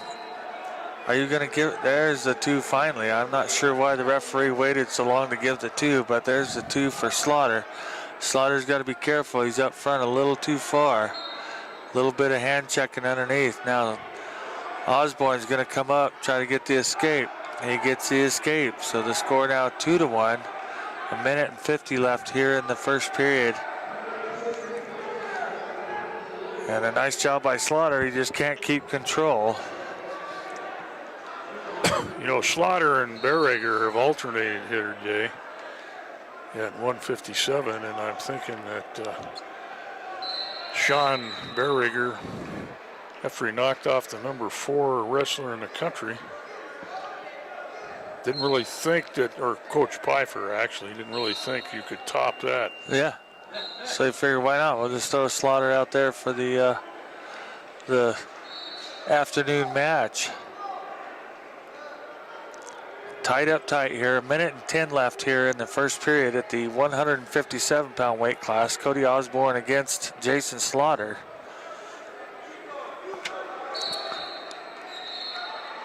And they'll work around on each other. They'll break it free. 55 seconds left here in the first period. Little underhook as they tie up now. Slaughter tries to shoot. Nothing there. Caution stalling against Osborne. So he's got to be careful from here on out, because every time they throw a caution for that, he will lose a point. 30 seconds left here in the first period. And tied up here, a little shuck by Osborne. Nothing there for Osborne. 15 seconds of ride time for Slaughter. Shot in by Slaughter. Nice switch to a double leg there. And he gets a takedown for 2, so the score now 4-1. And he'll garner some more ride time here. 8 seconds and counting down, as Slaughter will stay in behind him and keep that ride time going. And that'll do it for the first period. So choice to Slaughter, he's going to defer. Osborne will take down. Osborne gets set. Slaughter will cover. Nice stand up, nice stand up there by Osborne. He'll get out. So 1 point there for Osborne. So the score now 4-2.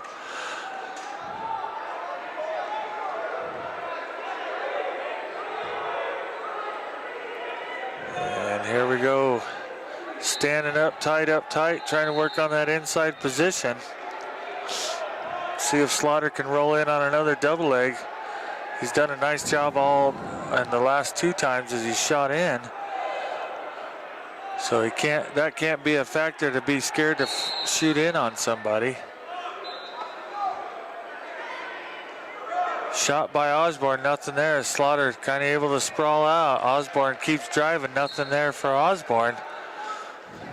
Slaughter holding him off here as they work out of bounds, and they go out of bounds. You want to blow the whistle? There we go. Goodness. You notice how considerate I am of wrestling officials? Well, Just saying. It's a little easier on that side. A little closer to the action, if you will. Comparatively speaking, 2 points for Slaughter. Nice little takedown there against Osborne. 6-2 now. Slaughter trying to get himself out from underneath, Osborne trying to get out from underneath Slaughter. Underhooked by Slaughter here as they're circling off the mat. Now Slaughter's going to cut Osborne loose. Pfeiffer yelling something for Slaughter. So the score 6-3 with 30 seconds left here in the second period. Again, Slaughter doing a nice job of taking Osborne down. Osborne shoots in, nothing there for Osborne as Slaughter sprawls back. Nice defensive job by Slaughter. He's got the whizzer, tries this trip.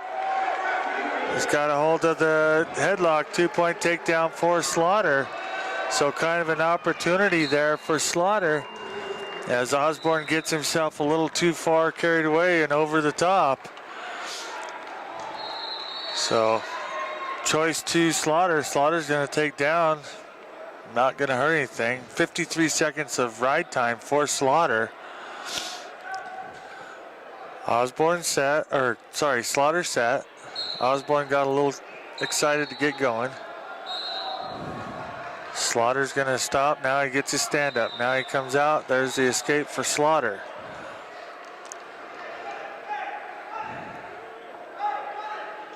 As the score 8-3, Slaughter over Osborne. Minute and 44 seconds left here in the third period. So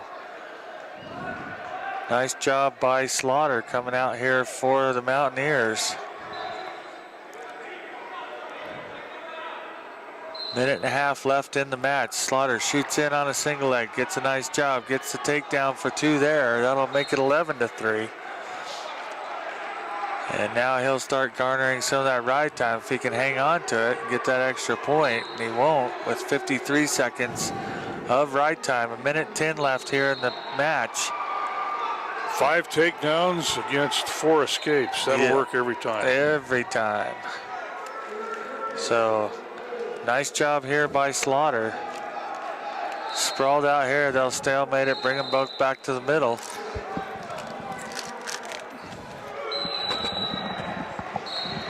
Shot by Slaughter right off the bat. He goes in after Osborne. He's going to keep a hold of that left leg. See if he can make anything happen here. Nothing yet. Slaughter hanging on to it. 2 points there for Slaughter. So now 13-4. So this is a major decision. It will help in our points. 14 points. 30 seconds left in the match here. Slaughter in full control over Osborne here. He'll garner an extra point too as he's got over a minute of ride time. And a nice job by Slaughter today for the Mountaineers. Osborne tries to get the escape. Slaughter hanging on to it. Osborne swings around.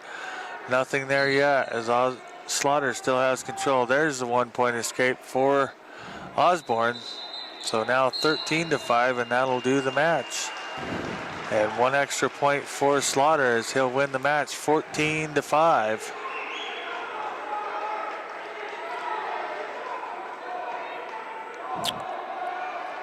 That'll give the Mountaineers 14 points. That'll cut it to 13-6. And with the forfeit by McLean, here at 165 pounds, the pillow, that would have been a great matchup as McLean was the #1 ranked wrestler in the country. He got hurt in Grand Junction a couple of days ago. And that quickly will give the Mountaineers now a 3-point lead in the match. And that'll bring up Logan Nelson for Simon Fraser. Logan Nelson, a redshirt freshman out of Vashon Island, Washington. And I just want to say, Logan, welcome to Division II Wrestling. You get to wrestle Brandon Supernah, who's #6 in the nation.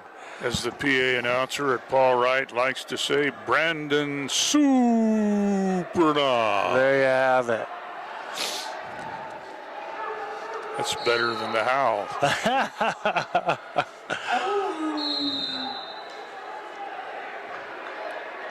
So Logan Nelson ties up tight. Supernah keeping an eye on him here. Nelson did get a pin in 133 against Wart Quarter of Adams State. I take nothing away from Mr. Nelson, only in the fact that he's wrestling a tough customer in Brandon Supernah. And so far, so good. He's hanging in there pretty well as they're both tied up tight. Supernah hasn't unleashed his fury of takedowns and so forth. Supernah now 16-2 on the year. And he keeps on rolling. Nothing here yet as they're both tied up tight. Supernah unable to do anything underneath on Logan Nelson here. They'll swing around here. Little shot in, nothing there. Logan trying to hang in here. Hopefully Brandon Supernah doesn't do a little overlooking here and get himself in trouble. I don't think they look at the outcome or the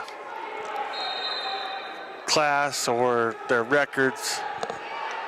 Supernah in with a single leg. He's got to hold the Nelson single leg here. Shot. He got the takedown there. Supernah will get down on top of Nelson. So Logan up to his base. He's going to try and work himself out from underneath Supernah. Supernah working on top here. See if he'll work in a tilt here. He lets Nelson come up. Tried to work that snapback. Nothing there for Supernah. He'll cut him loose. They're both up on their feet here. And Supernah may play the game of escape, takedown, escape, and see if he can't work himself into a tech fall. If he can get in on there and get a couple of tilts in there, it'll work out in his advantage. 37 seconds left here in the first period. So this first period at the 174-pound weight class went pretty darn fast, as they both tie up tight here. Nelson hanging in with number 6, Brandon Supernah.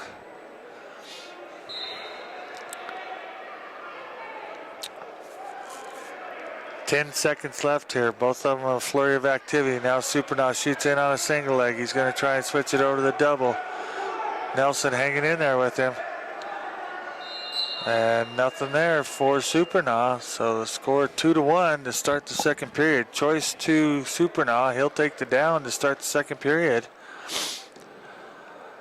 Chuck, I'm going to suggest Supernah sees himself a couple of years ago in Nelson. Quite possibly. Nelson's been fairly impressive here in the first round. He's hanging in there pretty tough. Nelson will stick in the leg here. Supernah stands straight up, tries to dig that leg out, gets the escape. He'll take a 3-1 lead. Now Nelson shoots in on a single. Nothing there for Nelson. Supernah counters with his own single leg. He'll run him out of bounds. 2-point takedown for Supernah. Running his lead to 5-1. So Nelson will get to come over and start down. Minute 38 left here in the second period. Nelson set. Supernah will cover.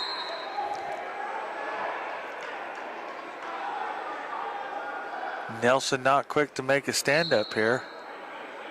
He's kind of down 2-on-1 there by Supernah. Supernah with that underhook trying to stay behind in this place he wants to be.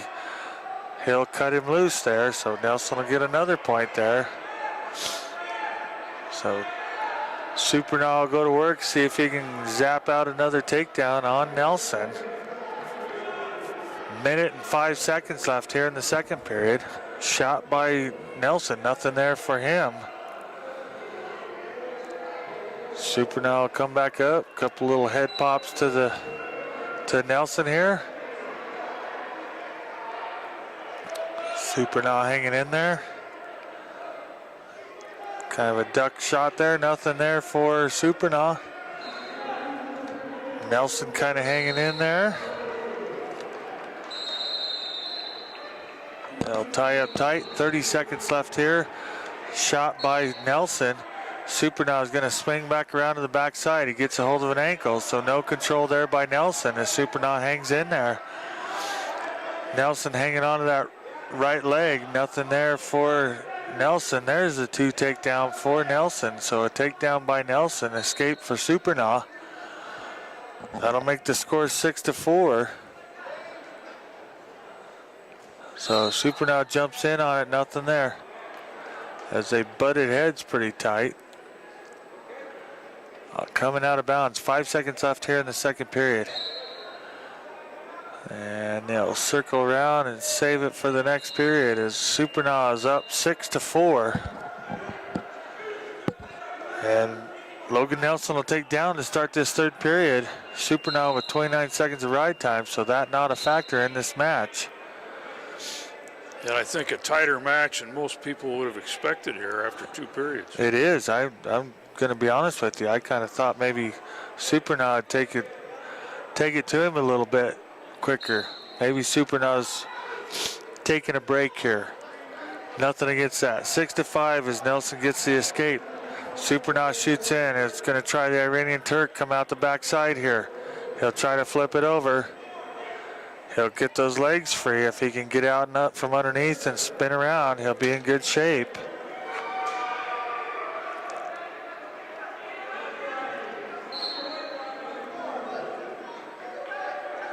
Nothing yet for Supernah. Nelson's still hanging on. They'll stop it for a stalemate. Bring them both back to the center here on their feet. Minute and 10 seconds left here in the match. Supernah tries to spin around as Nelson slid in underneath and a half-hearted takedown. Nothing there for either one yet. Now Nelson will come back up to his feet. They'll kind of break it clean and work themselves back to the middle here. Tight tie up here with about 45 seconds left. Supernah with a nice textbook double leg takedown. He'll get to 2 for that. Tries to get over and spun around so he can get some back points, but nothing there for Supernah. Making the score now 8-5. And there's enough time here that Supernah can garner some ride time. And he's at 56 and counting up here for Supernah. There's his lucky minute, so he's got an extra point here to finish the match off. 18 seconds left and counting down. Nelson with the spin out. Nothing yet. And we'll see if they give him the reverse. 1 point escape for Nelson. So a nice job by Logan Nelson. He's hanging in there. 8-6 the score now. Nelson needs a takedown. Supernah's just kind of backing off. He saw the time left on the clock. He's going to shoot in, gets a hold of it, nothing there. And Logan Nelson will go down by a score of 9-6 against Brandon Supernah. So a much better match, I will say. Supernah had that takedown as the time expired, so it was not quite as close, but for those of you that are wrestling fans, keep that name in mind. Logan Nelson, the freshman, gave the number 6 wrestler in the country a real match, and the difference, Chuck, is 2 years of experience there. Yep. And Logan Nelson out of Vashon Island, Washington, is going to do some great work, I suspect, for the Clan before he's done. Yep, no, he did. That was a great job by him. Now we'll move on to the 184-pound weight class. Nolan Badavanek. So Nolan for the thank you, for the Clan, and he's up against, looks like Brandon Gonzalez, maybe? Yeah, I think that is Brandon down there. Gonzalez has a takedown for 2. He's got him rolled over to his back, was working into a pinning combination. He'll get 2 more back points, so the score now 4-0, just like that, with 2 minutes and 20 seconds left here in the first period at 184. And we'll see here. Yep. I was just looking over there to see who was warming up, and they're going to put Connor Schmidt out here at the 197 match against number 2 Morgan Smith. So that may be the match of the day as 6 goes against 2. It'll be impressive to see how this works out. Gonzalez there with a half in. He's trying to get Bodanovich rolled over. He's got him on his back. He's working in that half. He's trying to work it hard. If he get up on his feet and spin around and get off his knees, he's got him up. Bodanovich trying to bridge. He's bridging hard. Now he's going to get out from underneath. There's the 4 points for Gonzalez. So a nice job by Gonzalez. Gonzalez is going to throw in that right leg. Trying to work a tilt here for Gonzalez. As Bodanovich just trying to hang in there.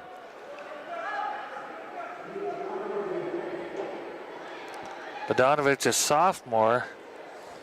And he's out of Port Alberni, British Columbia.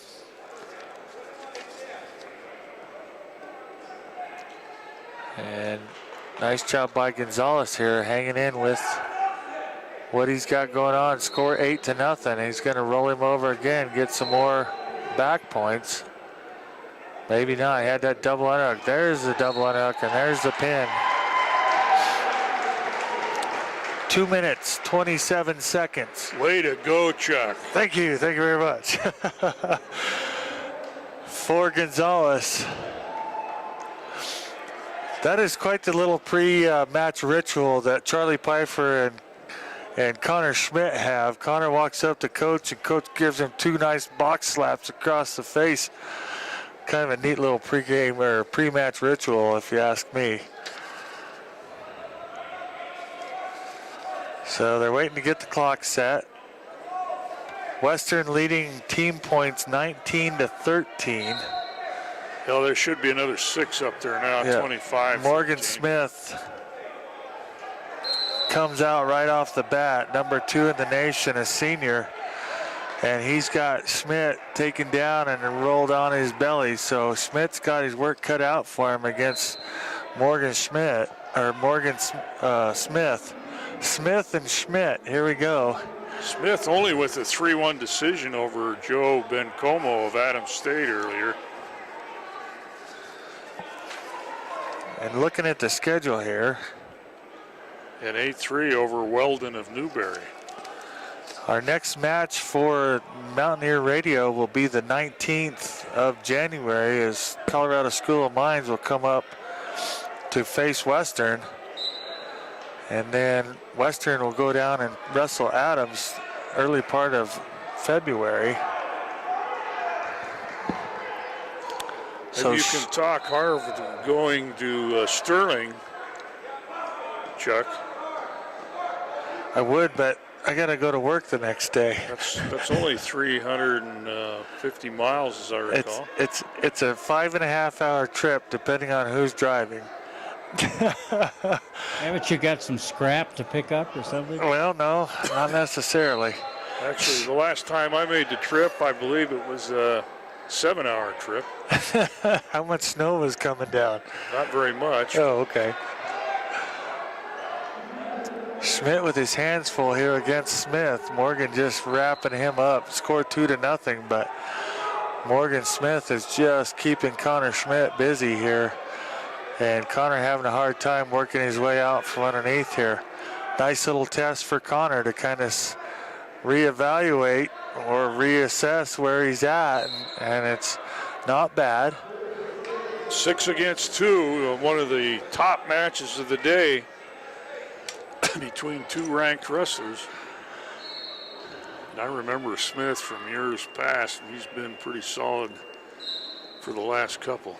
If I recall, him and Schmidt got to wrestle each other last year at the Borah Duals, and Smith took advantage of that situation. Schmidt another year ahead, and let's see how he can do and react. He's trying to get that escape, and he does. Nice job by Schmidt with that stand-up. He'll get out from underneath Smith here. And now they'll go to hand tie-up. Shot by Schmidt. Schmidt's got to be careful with those half-hearted shots against Smith. They'll come back up and separate. Now they'll work at it. Tie up here. Schmidt trying to work something here. 30 seconds left here in the first period. And a nice job by Smith. As you would expect, the number 2 wrestler.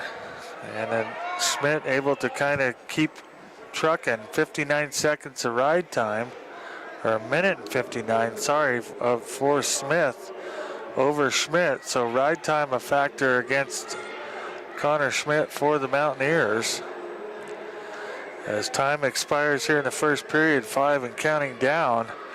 as they'll finish up on their feet here. And choice goes to Smith. He's going to defer. Choice to Schmidt. He's going to defer. Smith will take down to start the second period. So Schmidt needs to hang on here in order to suck away some of that ride time.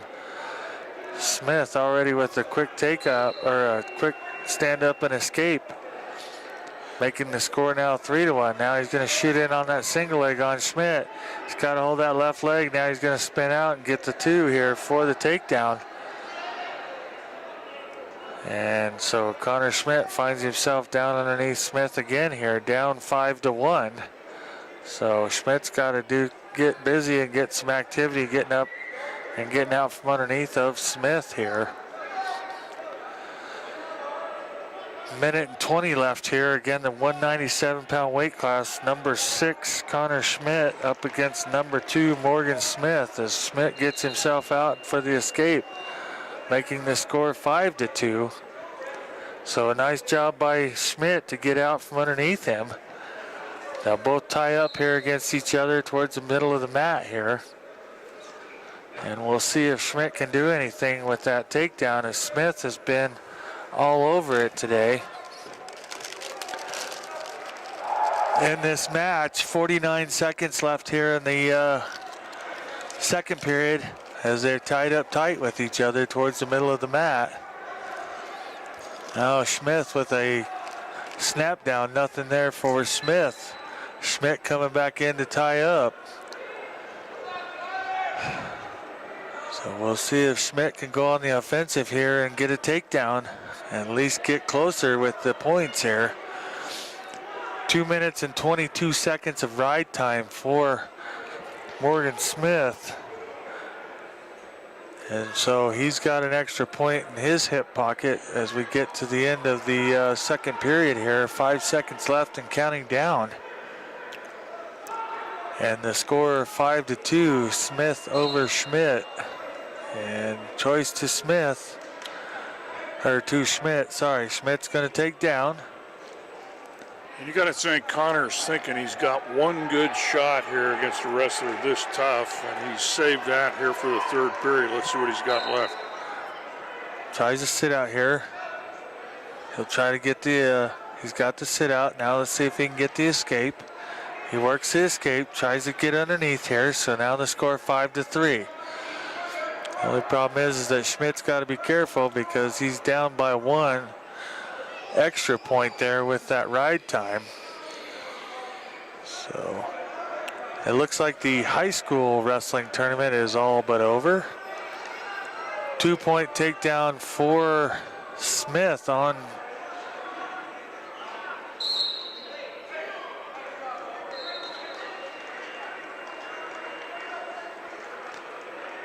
and caution stalling on Smith. So with that takedown, the score 7-3, Smith over Schmidt. 1:24 left here in the match. Schmidt again with that sit out. Leaves that left leg back. He's working the hands. He's trying to get out of it now. He's going to get the escape there, making the score now 7-4.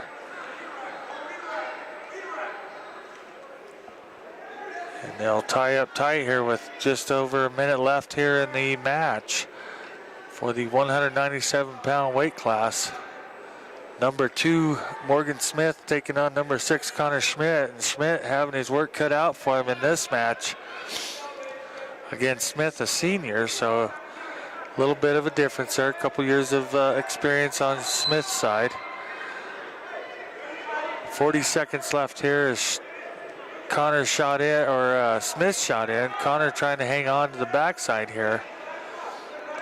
Smith trying to come out and circle around. And they'll break it and stalemate it, bring it back to the middle of the mat. 26 seconds left. If Connor's got a shot, this is where to take it. Connor needs a shot. He's got to get underneath and get a takedown, or get the shot plus a rollover for back points. 15 and counting down here as Smith's going to hang on to this, quite possibly. Shot by Smith. He's going to shoot in. Schmidt's going to counter. And hopefully Schmidt can hang on, and he will, but he's going to lose the match by a score of 8-4 against number 2 Smith. So a good match there by Connor. That would truly, in my opinion, a match of experience, and Smith showed the experience that he does have. Well, the bad news is Connor loses the match to the number 2 wrestler in the country. The good news is, losing by decision, he has sewn up the team victory for the Mountaineers as they have a 9-point lead here with only the heavyweight match to go. And we'll bring out for the Mountaineers again, Sammy Disari up against Syrian Ball. He's listed at 230 pounds, a redshirt junior out of Linwood, Washington. Went to Meadowdale High School. And Sammy Disari, a true freshman out of Westminster, went to Mullen High School. Ball with a 6-4 decision over Gossett from Newberry. Disari with that 6-3 win in probably the most incredible match of the day for the Mountaineers. Yep. Gossett at 280 pounds. Yeah. Syrian Ball looks to be 230, I think, was what he weighed in. Is that what he listed at? He's a tough customer, tall guy. He's definitely got a couple 3 inches on Disari, but only about 10 pounds on Disari, so that's a little more helpful. The only thing is that Ball has a little more move and groove probably than. Well, Sammy is the new Sammy. He's now the post-Gossett Sammy. There you go. So he knows it can get done. Now it's a question of developing consistency over time. So. Yes. Freshman against a junior again. So we'll see what Disari has for this last match of the day. Minute and 25 seconds left here in the first period of the heavyweight division. And again, neither one of them wanting to get underneath the other one, so this is where we call the dancing of the bears, and it's not quite so bear-ish in this match. These two have rather non-bear builds. They look, as you were noting earlier, more like elevated 97-pounders. Exactly. Little different technique. Disari with a little poke in his eyeball. Now bring it to the middle. 40 seconds left here. No points in the match as they both tie up tight. And we'll see what Disari can do. Trying to hit the trash can. Wow. That basketball experience helped. Blind jump shot. There you go. The no look. As Disari shoots in, nothing there for Disari. Ball's going to swing around, get behind, nothing there for Ball, as Disari able to get himself escaped out from underneath the Ball. So a nice job by Disari, and that'll end the first period with that little flurry of activity. Charlie giving a little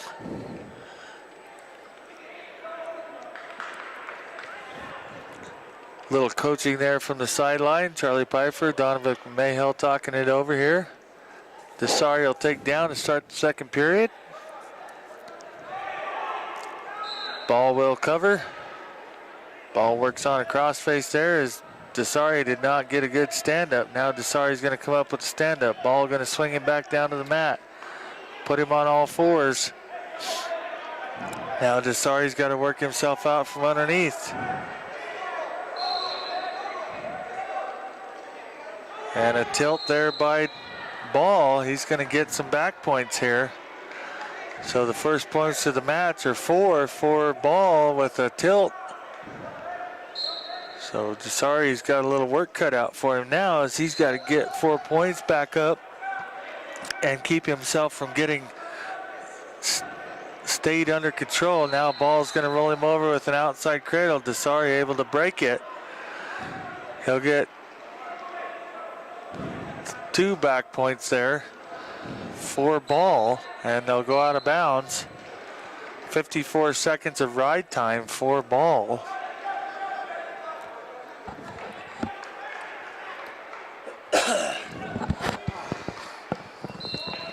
Disari gets set. Ball come in and cover. Minute 4 left here in the second period.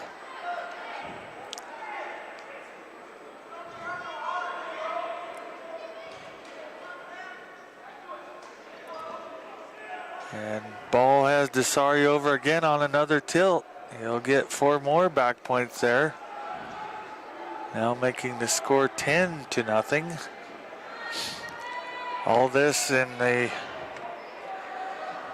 second period as Ball has taken advantage of his not quite so large physique to take advantage of Disari here on the bottom, and Disari down by 10 here with 15 seconds left here. And Ball throws in the half here. He's going to try and roll him over for a few more points. Looks like he'll get 2 more points there for a score of 12-0 here, and they'll start the third period. Choice to Disari. They're going to put Disari on the bottom here, or top. Yeah, they're going to make him go to the top here.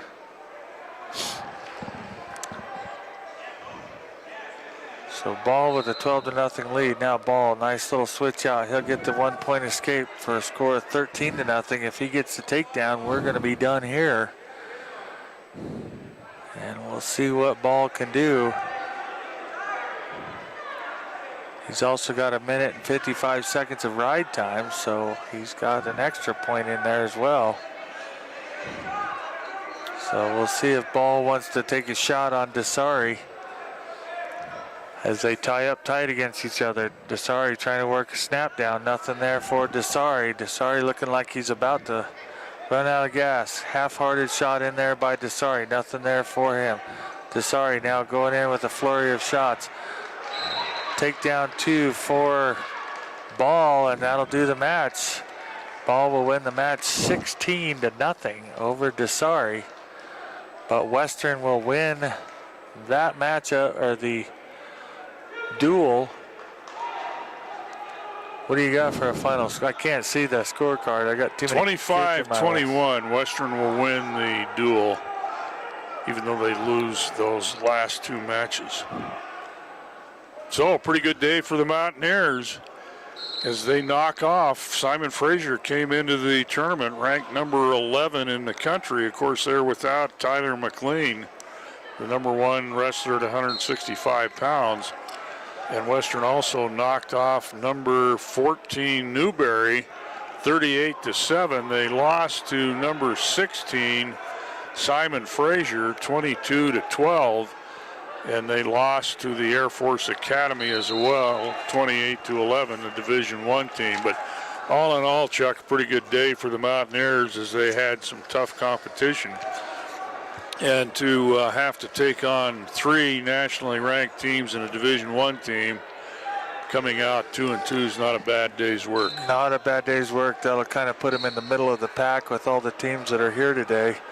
And with those 2 wins, though, you got to wonder if we're not going to bump up a little bit in our national rankings. We'll just have to see when that comes out. Obviously, Brandon Supernah not hurt, so he may bump up a little bit in his rankings, and I don't see as Connor Schmidt will get hurt by losing to the number 2 guy, and in a close match for all intents and purposes for Connor Schmidt. Ryan Pello, I think he wrestled twice on the day, and he did okay, so we'll just have to wait and see. The only other one that might come into play here might be Sean Byrigger have a chance to pop into the top Also, 15. don't forget Pyatt. Yep, Trenton Pyatt. Pyatt had, as I there we go, recall, yep. 3 pins on the day. Yep, so that Lost to Air Force was his only loss, so that might assist in his bump up as well. So with that, we've had a wonderful day here. Go ahead, Steve. if I'm not mistaken, I think Harv tried to tell me that Charlie is going to come up and visit with us. Oh, here. okay. Well, we'll hang here if we can get him to come up for a quick interview. Now remember, he is the de facto tournament director here, so he's got a little PR work to do down there on the floor. Right, so we can hang here for a minute. I'll tell you what we can do. Let's do this. Let's kick it back to the station. Let's go through all of our wonderful sponsors for today's activities, and we'll come back right after these messages. This is Chuck Hawes at Western Slope Connection. We have a full line of steel and aluminum at great prices. Angle iron, flat stock, round and square solid, pipe, channel, and rebar. We carry welding supplies, gas, welding rod, grinding wheels, welding hoods, and welding gloves. If we don't have it in stock, we can get it. We are located on the west end of Gunnison, south of the car wash, under the Welding and Steel sign. 641-5171. At Western Slope Connection, we can weld your crack. Hey, if you've had a vehicle accident or just need body and paint work, head for Buff's Collision. They have over 60 years experience in the shop and body work alone, and they know the ropes when it comes to helping with that insurance claim. And they provide free estimates. Buff's Collision is your full-service collision center. They're open 7:30 to 5:30, Monday through Friday at 601 South 10th. Call them, 641-CRASH, Buff's Collision Service, 601 South 10th Street. The Wet Grocer is your thirst quencher headquarters in Gunnison, bringing all major spirit brands, fine wines, and a variety of major beers and microbrew beers to the Gunnison Valley. Wherever the fun is, the Wet Grocer is. Supporting Cattleman Days, the Summer Softball Tournament, Mountaineer Athletics, the City of Gunnison Rec Program, and our veterans. The Wet Grocer, always where the action is. In 1911, 2 Colorado institutions were born. The one now known as Western State Colorado University first opened for classes that year, and Gunnison Savings and Loan first opened its doors to help local people build homes they could pay for in easy monthly installments. 2 Colorado institutions providing for the needs of their community for 106 years. Western State Colorado University and Gunnison Savings and Loan. Member FDIC, an equal housing lender. As we come back here to the Mountaineer Field House, as we finished up the Tracy Borah Dual Invitational here today, the high school wrestling tournament, unsure how that one came out. We tried to cover a little bit. We didn't get quite as much as we could have or should have maybe, but all in all, a great day. We're awaiting the and as we awaited that, we get Charlie Pfeiffer rolls in the door on us, him and his lovely little girl. And so, well, Charlie, Yeah. is it on? Oh, yeah. How's it going, guys? There we go. Charlie. Boy, what a day. Yeah, it was good. It was good. It was good to finish off with 2 W's. Started a little slow, a little sluggish against Air Force and Findlay, but we finished off on a good note and some good wins in those matches. Well, some remarkable. Chuck, the 2. First of all, number 4 in the nation. Yeah, we got to go. 157 pounds. Yep. Unbelievable. Yeah. Big win for Sean in that match. Yeah, No real big doubt win about for it. Sean Byrigger. You know, he comes out. He's been staying all summer. He's a 5th-year senior. Every summer he stays up here and trains. That kid was 3rd at the Midwest Classic that we were just at right before Christmas. And for Sean to go out there and beat him and kind of put it on him, it was a big win for Sean Byrigger. Oh, yeah. It was. That was a good one. We had another one. Huge win for that. And then the heavyweight match against Newberry was also a good match there. Sammy D against Pat and Gossett. Yeah, Newberry's heavyweight. He beat us out in Indianapolis. He put us out of the tournament. Were you surprised? I felt like we could beat him, but Sammy just wrestled well. He's getting better every single day, and some of his scores don't really reflect that. but in our eyes, we can see him getting better, and he's probably one of the most dedicated kids on our team. He's in every morning for individuals. He wants to watch film. You know, he's going to be disappointed about that last one. We chose down. We knew that kid was tough on top, and that's really where that kid beat us, was on top. And I think it was a great day, though. It was good. It was good. Yeah, Sammy came of age. Sammy came of age. He you know, he's got a lot of growing up to do, but man, he's such a good kid. We're excited for him. Yeah. Trenton Pyatt comes out on the day, goes 3 for 3 and 1 on the day with a couple of pins. And a nice job for Trenton. I made the comment on the air here about the fact that Trenton Pyatt's trying to keep up with Ronald Wardley's pin count from last year. I think you're right. You know, Trent Pyatt is tough, and he always has been tough. And just over the last few weeks, he's just, we've seen a lot of progression from him, and really seen him mature a lot and grow. And he's always been tough on top. We knew he had that half Nelson, and he's nasty with it, but he's getting better on his feet. He's taking more risks.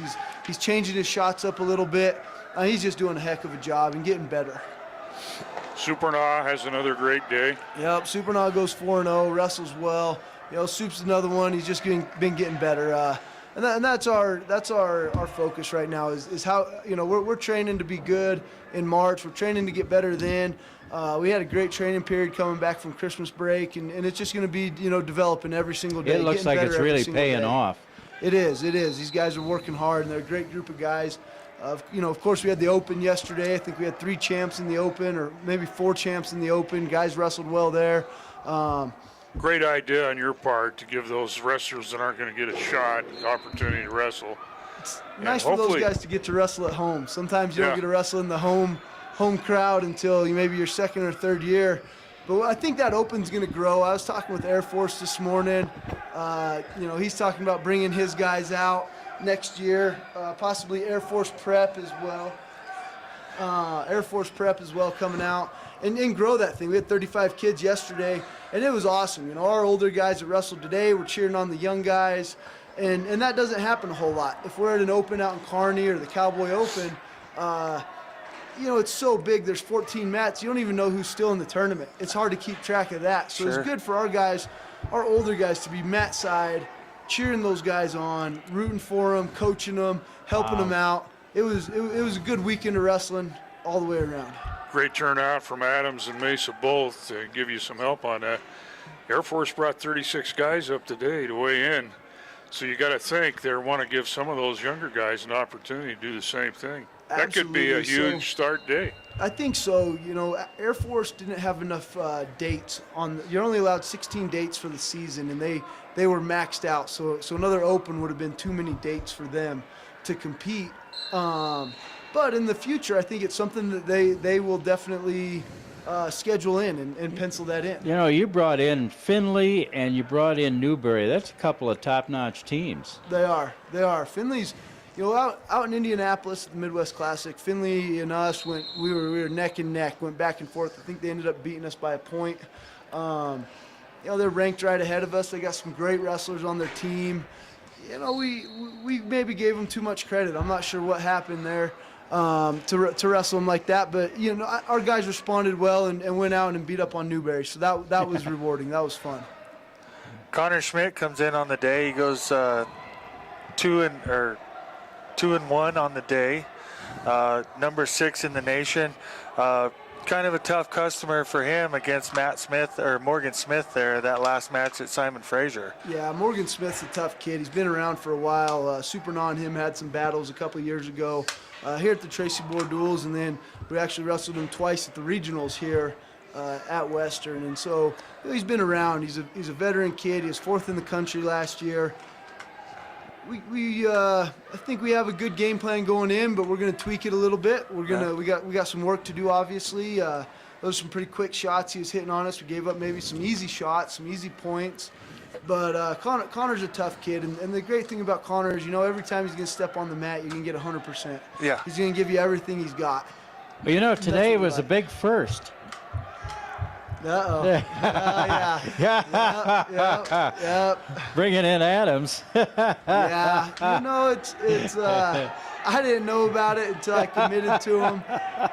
You know, they're a tough team, and when you bring out Newberry and Finley and Simon Fraser, you know, they want to see as many teams from the West as they can. Sure. They want to see as many teams out here. Right. And Adams has 2 or 3 really good kids. You know, I think that, you know, they put a good team on the mat, give those guys a good look, and it's something that everybody wants to see. And so, yeah, I knew I'd hear about it a little bit, but I'm willing to take the brunt of that. And, No, I think it's a great idea. But I think Absolutely. I think this is going to grow. I think it's going to grow. In fact, Ramstetter from Adams and I were talking this morning. You know, maybe next year you get Central Oklahoma to come up and duel them, and then UCO drives up here, brings their guys up for the Open on Friday. Saturday they wrestle in the Tracy Borah Duals, and it grows the event. It grows everything all the way around. I think it could be something good. That Open, I think, could draw some more teams. Oh, this to was a good Gunnison. one today. Yeah. Overall. Yeah. It was fun. Yeah. There's a lot of good ones. I think there's a couple still going, right? Yeah, I think so. Yep. Yeah. Looks like you got Finley and Mesa over there still rolling around. Okay, that should be a good duel. Both tough teams. Newberry and Highlands down here in the corner. Okay. Well, it'll Yeah. be exciting to see kind of after, you know, one of the things that we also talked about up here was the possibility that with this altitude change for Finley, you know, that's coming from a lower altitude, you bring up all these other guys from these lower altitudes. It can be a little rough on them coming up to 7,700 feet, but to take Well, it off can be a those, challenge for them. yeah, that's what I'm saying for those guys. But I'm saying with that a little bit in mind, hopefully it changes as far as our where we're ranked at in the nation after we take out a couple of high-ranked teams in the nation. Yeah, you know, that could happen. You know, the rankings, obviously, they go off of tournament placing. So Newberry's 125-pounders ranked number 1 in the country. Right. He didn't make weight today. He's a pretty big kid, and I don't know what they're going to do there. But he's a solid kid. He's tough, and so that's where these teams get their high ranking. Simon Fraser, they're 65-pounders ranked number 1 in the country. He got hurt a couple nights ago wrestling Mesa. I don't know. I think he's going to be able to continue. Talking with the coaches last night, and then obviously Morgan Smith being ranked number 2 in the country. We've got a good team. You know, I don't think that we've really truly hit our stride yet. I don't think we've peaked, which is a good thing. We're inclining. We're on the incline. We're getting better every day, and our guys are bought into that, and they know that. You know, today was a good test. Today was a good Some first good, one strong back, freshmen. We do. We got some good, strong freshmen. We got some great young guys. You know, we got some older guys. Some guys have been in the program for 3 or 4 years, 5 years. Leading this team. Byrigger getting a huge win today. I'm so happy for Byrigger to get that win. You know, I think our guys are doing good things. Ryan Pello, you know, another 5th-year kid. What a surprise, He's a walk-on, 5 years ago when he came out of high school. He walked onto the team, and he's just stayed true to the process. He's worked so hard. And to see him get in the lineup and just to have the success that he's had is huge for us. You bet. Huge for him. Yep. Huge tournament back in Indianapolis. Huge tournament in Indianapolis. Yeah. That was a lot of fun. How many teams were Ryan there? did very well. I think there was 36 or 37. I'm not for sure. 35 scored. I know that much. 35 scored Yeah. points. Okay, and there's probably a couple that maybe didn't. You know, that Indianapolis tournament was fun. That's just a fun tournament. No matter what, we'll go back to that every year. And our guys like it. You know, we see all those East teams, the Midwest teams. It's kind of funny. We're talking to Sean Nelson, the Finley coach, and 5 matches today were rematches from the Midwest Classic. You know, how often does that happen that we wrestle Finley kids twice in 1 year? Sure. Yeah. For sure. So, you know, it's just a lot of fun, and it's been exciting. I don't know. I can't say enough about it. Oh, great tournament for you to surprise the wrestling world. Finish 5th in that tournament. It was unranked, and we're 17 unranked. teams ranked in the top 25. Yeah, unranked, and to go in there and put this team on the map. You know, You bet. You know, you had the years with Copeland and Pyatt, and then you had Harris and Corbin Bennett and Mangum and Peter Anguiano, and you know, we had those good teams. And last year, Vondi, yeah, Let's go back a ways. That's you were still a kid time. when Vondi wrestled. That's before my time. In 2002. So for this team to go out there and do that, I think it really gave these guys a lot of confidence. You bet. a lot of trust in the work that we're doing and just trust in the process of what's going on in the room. Another quick look forward, or we might as well look forward here. Kind of another first is Northeast Junior College brings out a wrestling program, and you guys get the opportunity to go up there and take them on and give them a taste, since they're a junior college, as what what the next step is or whatever. So what's your take on going up to Northeast? Yeah, so that was a deal.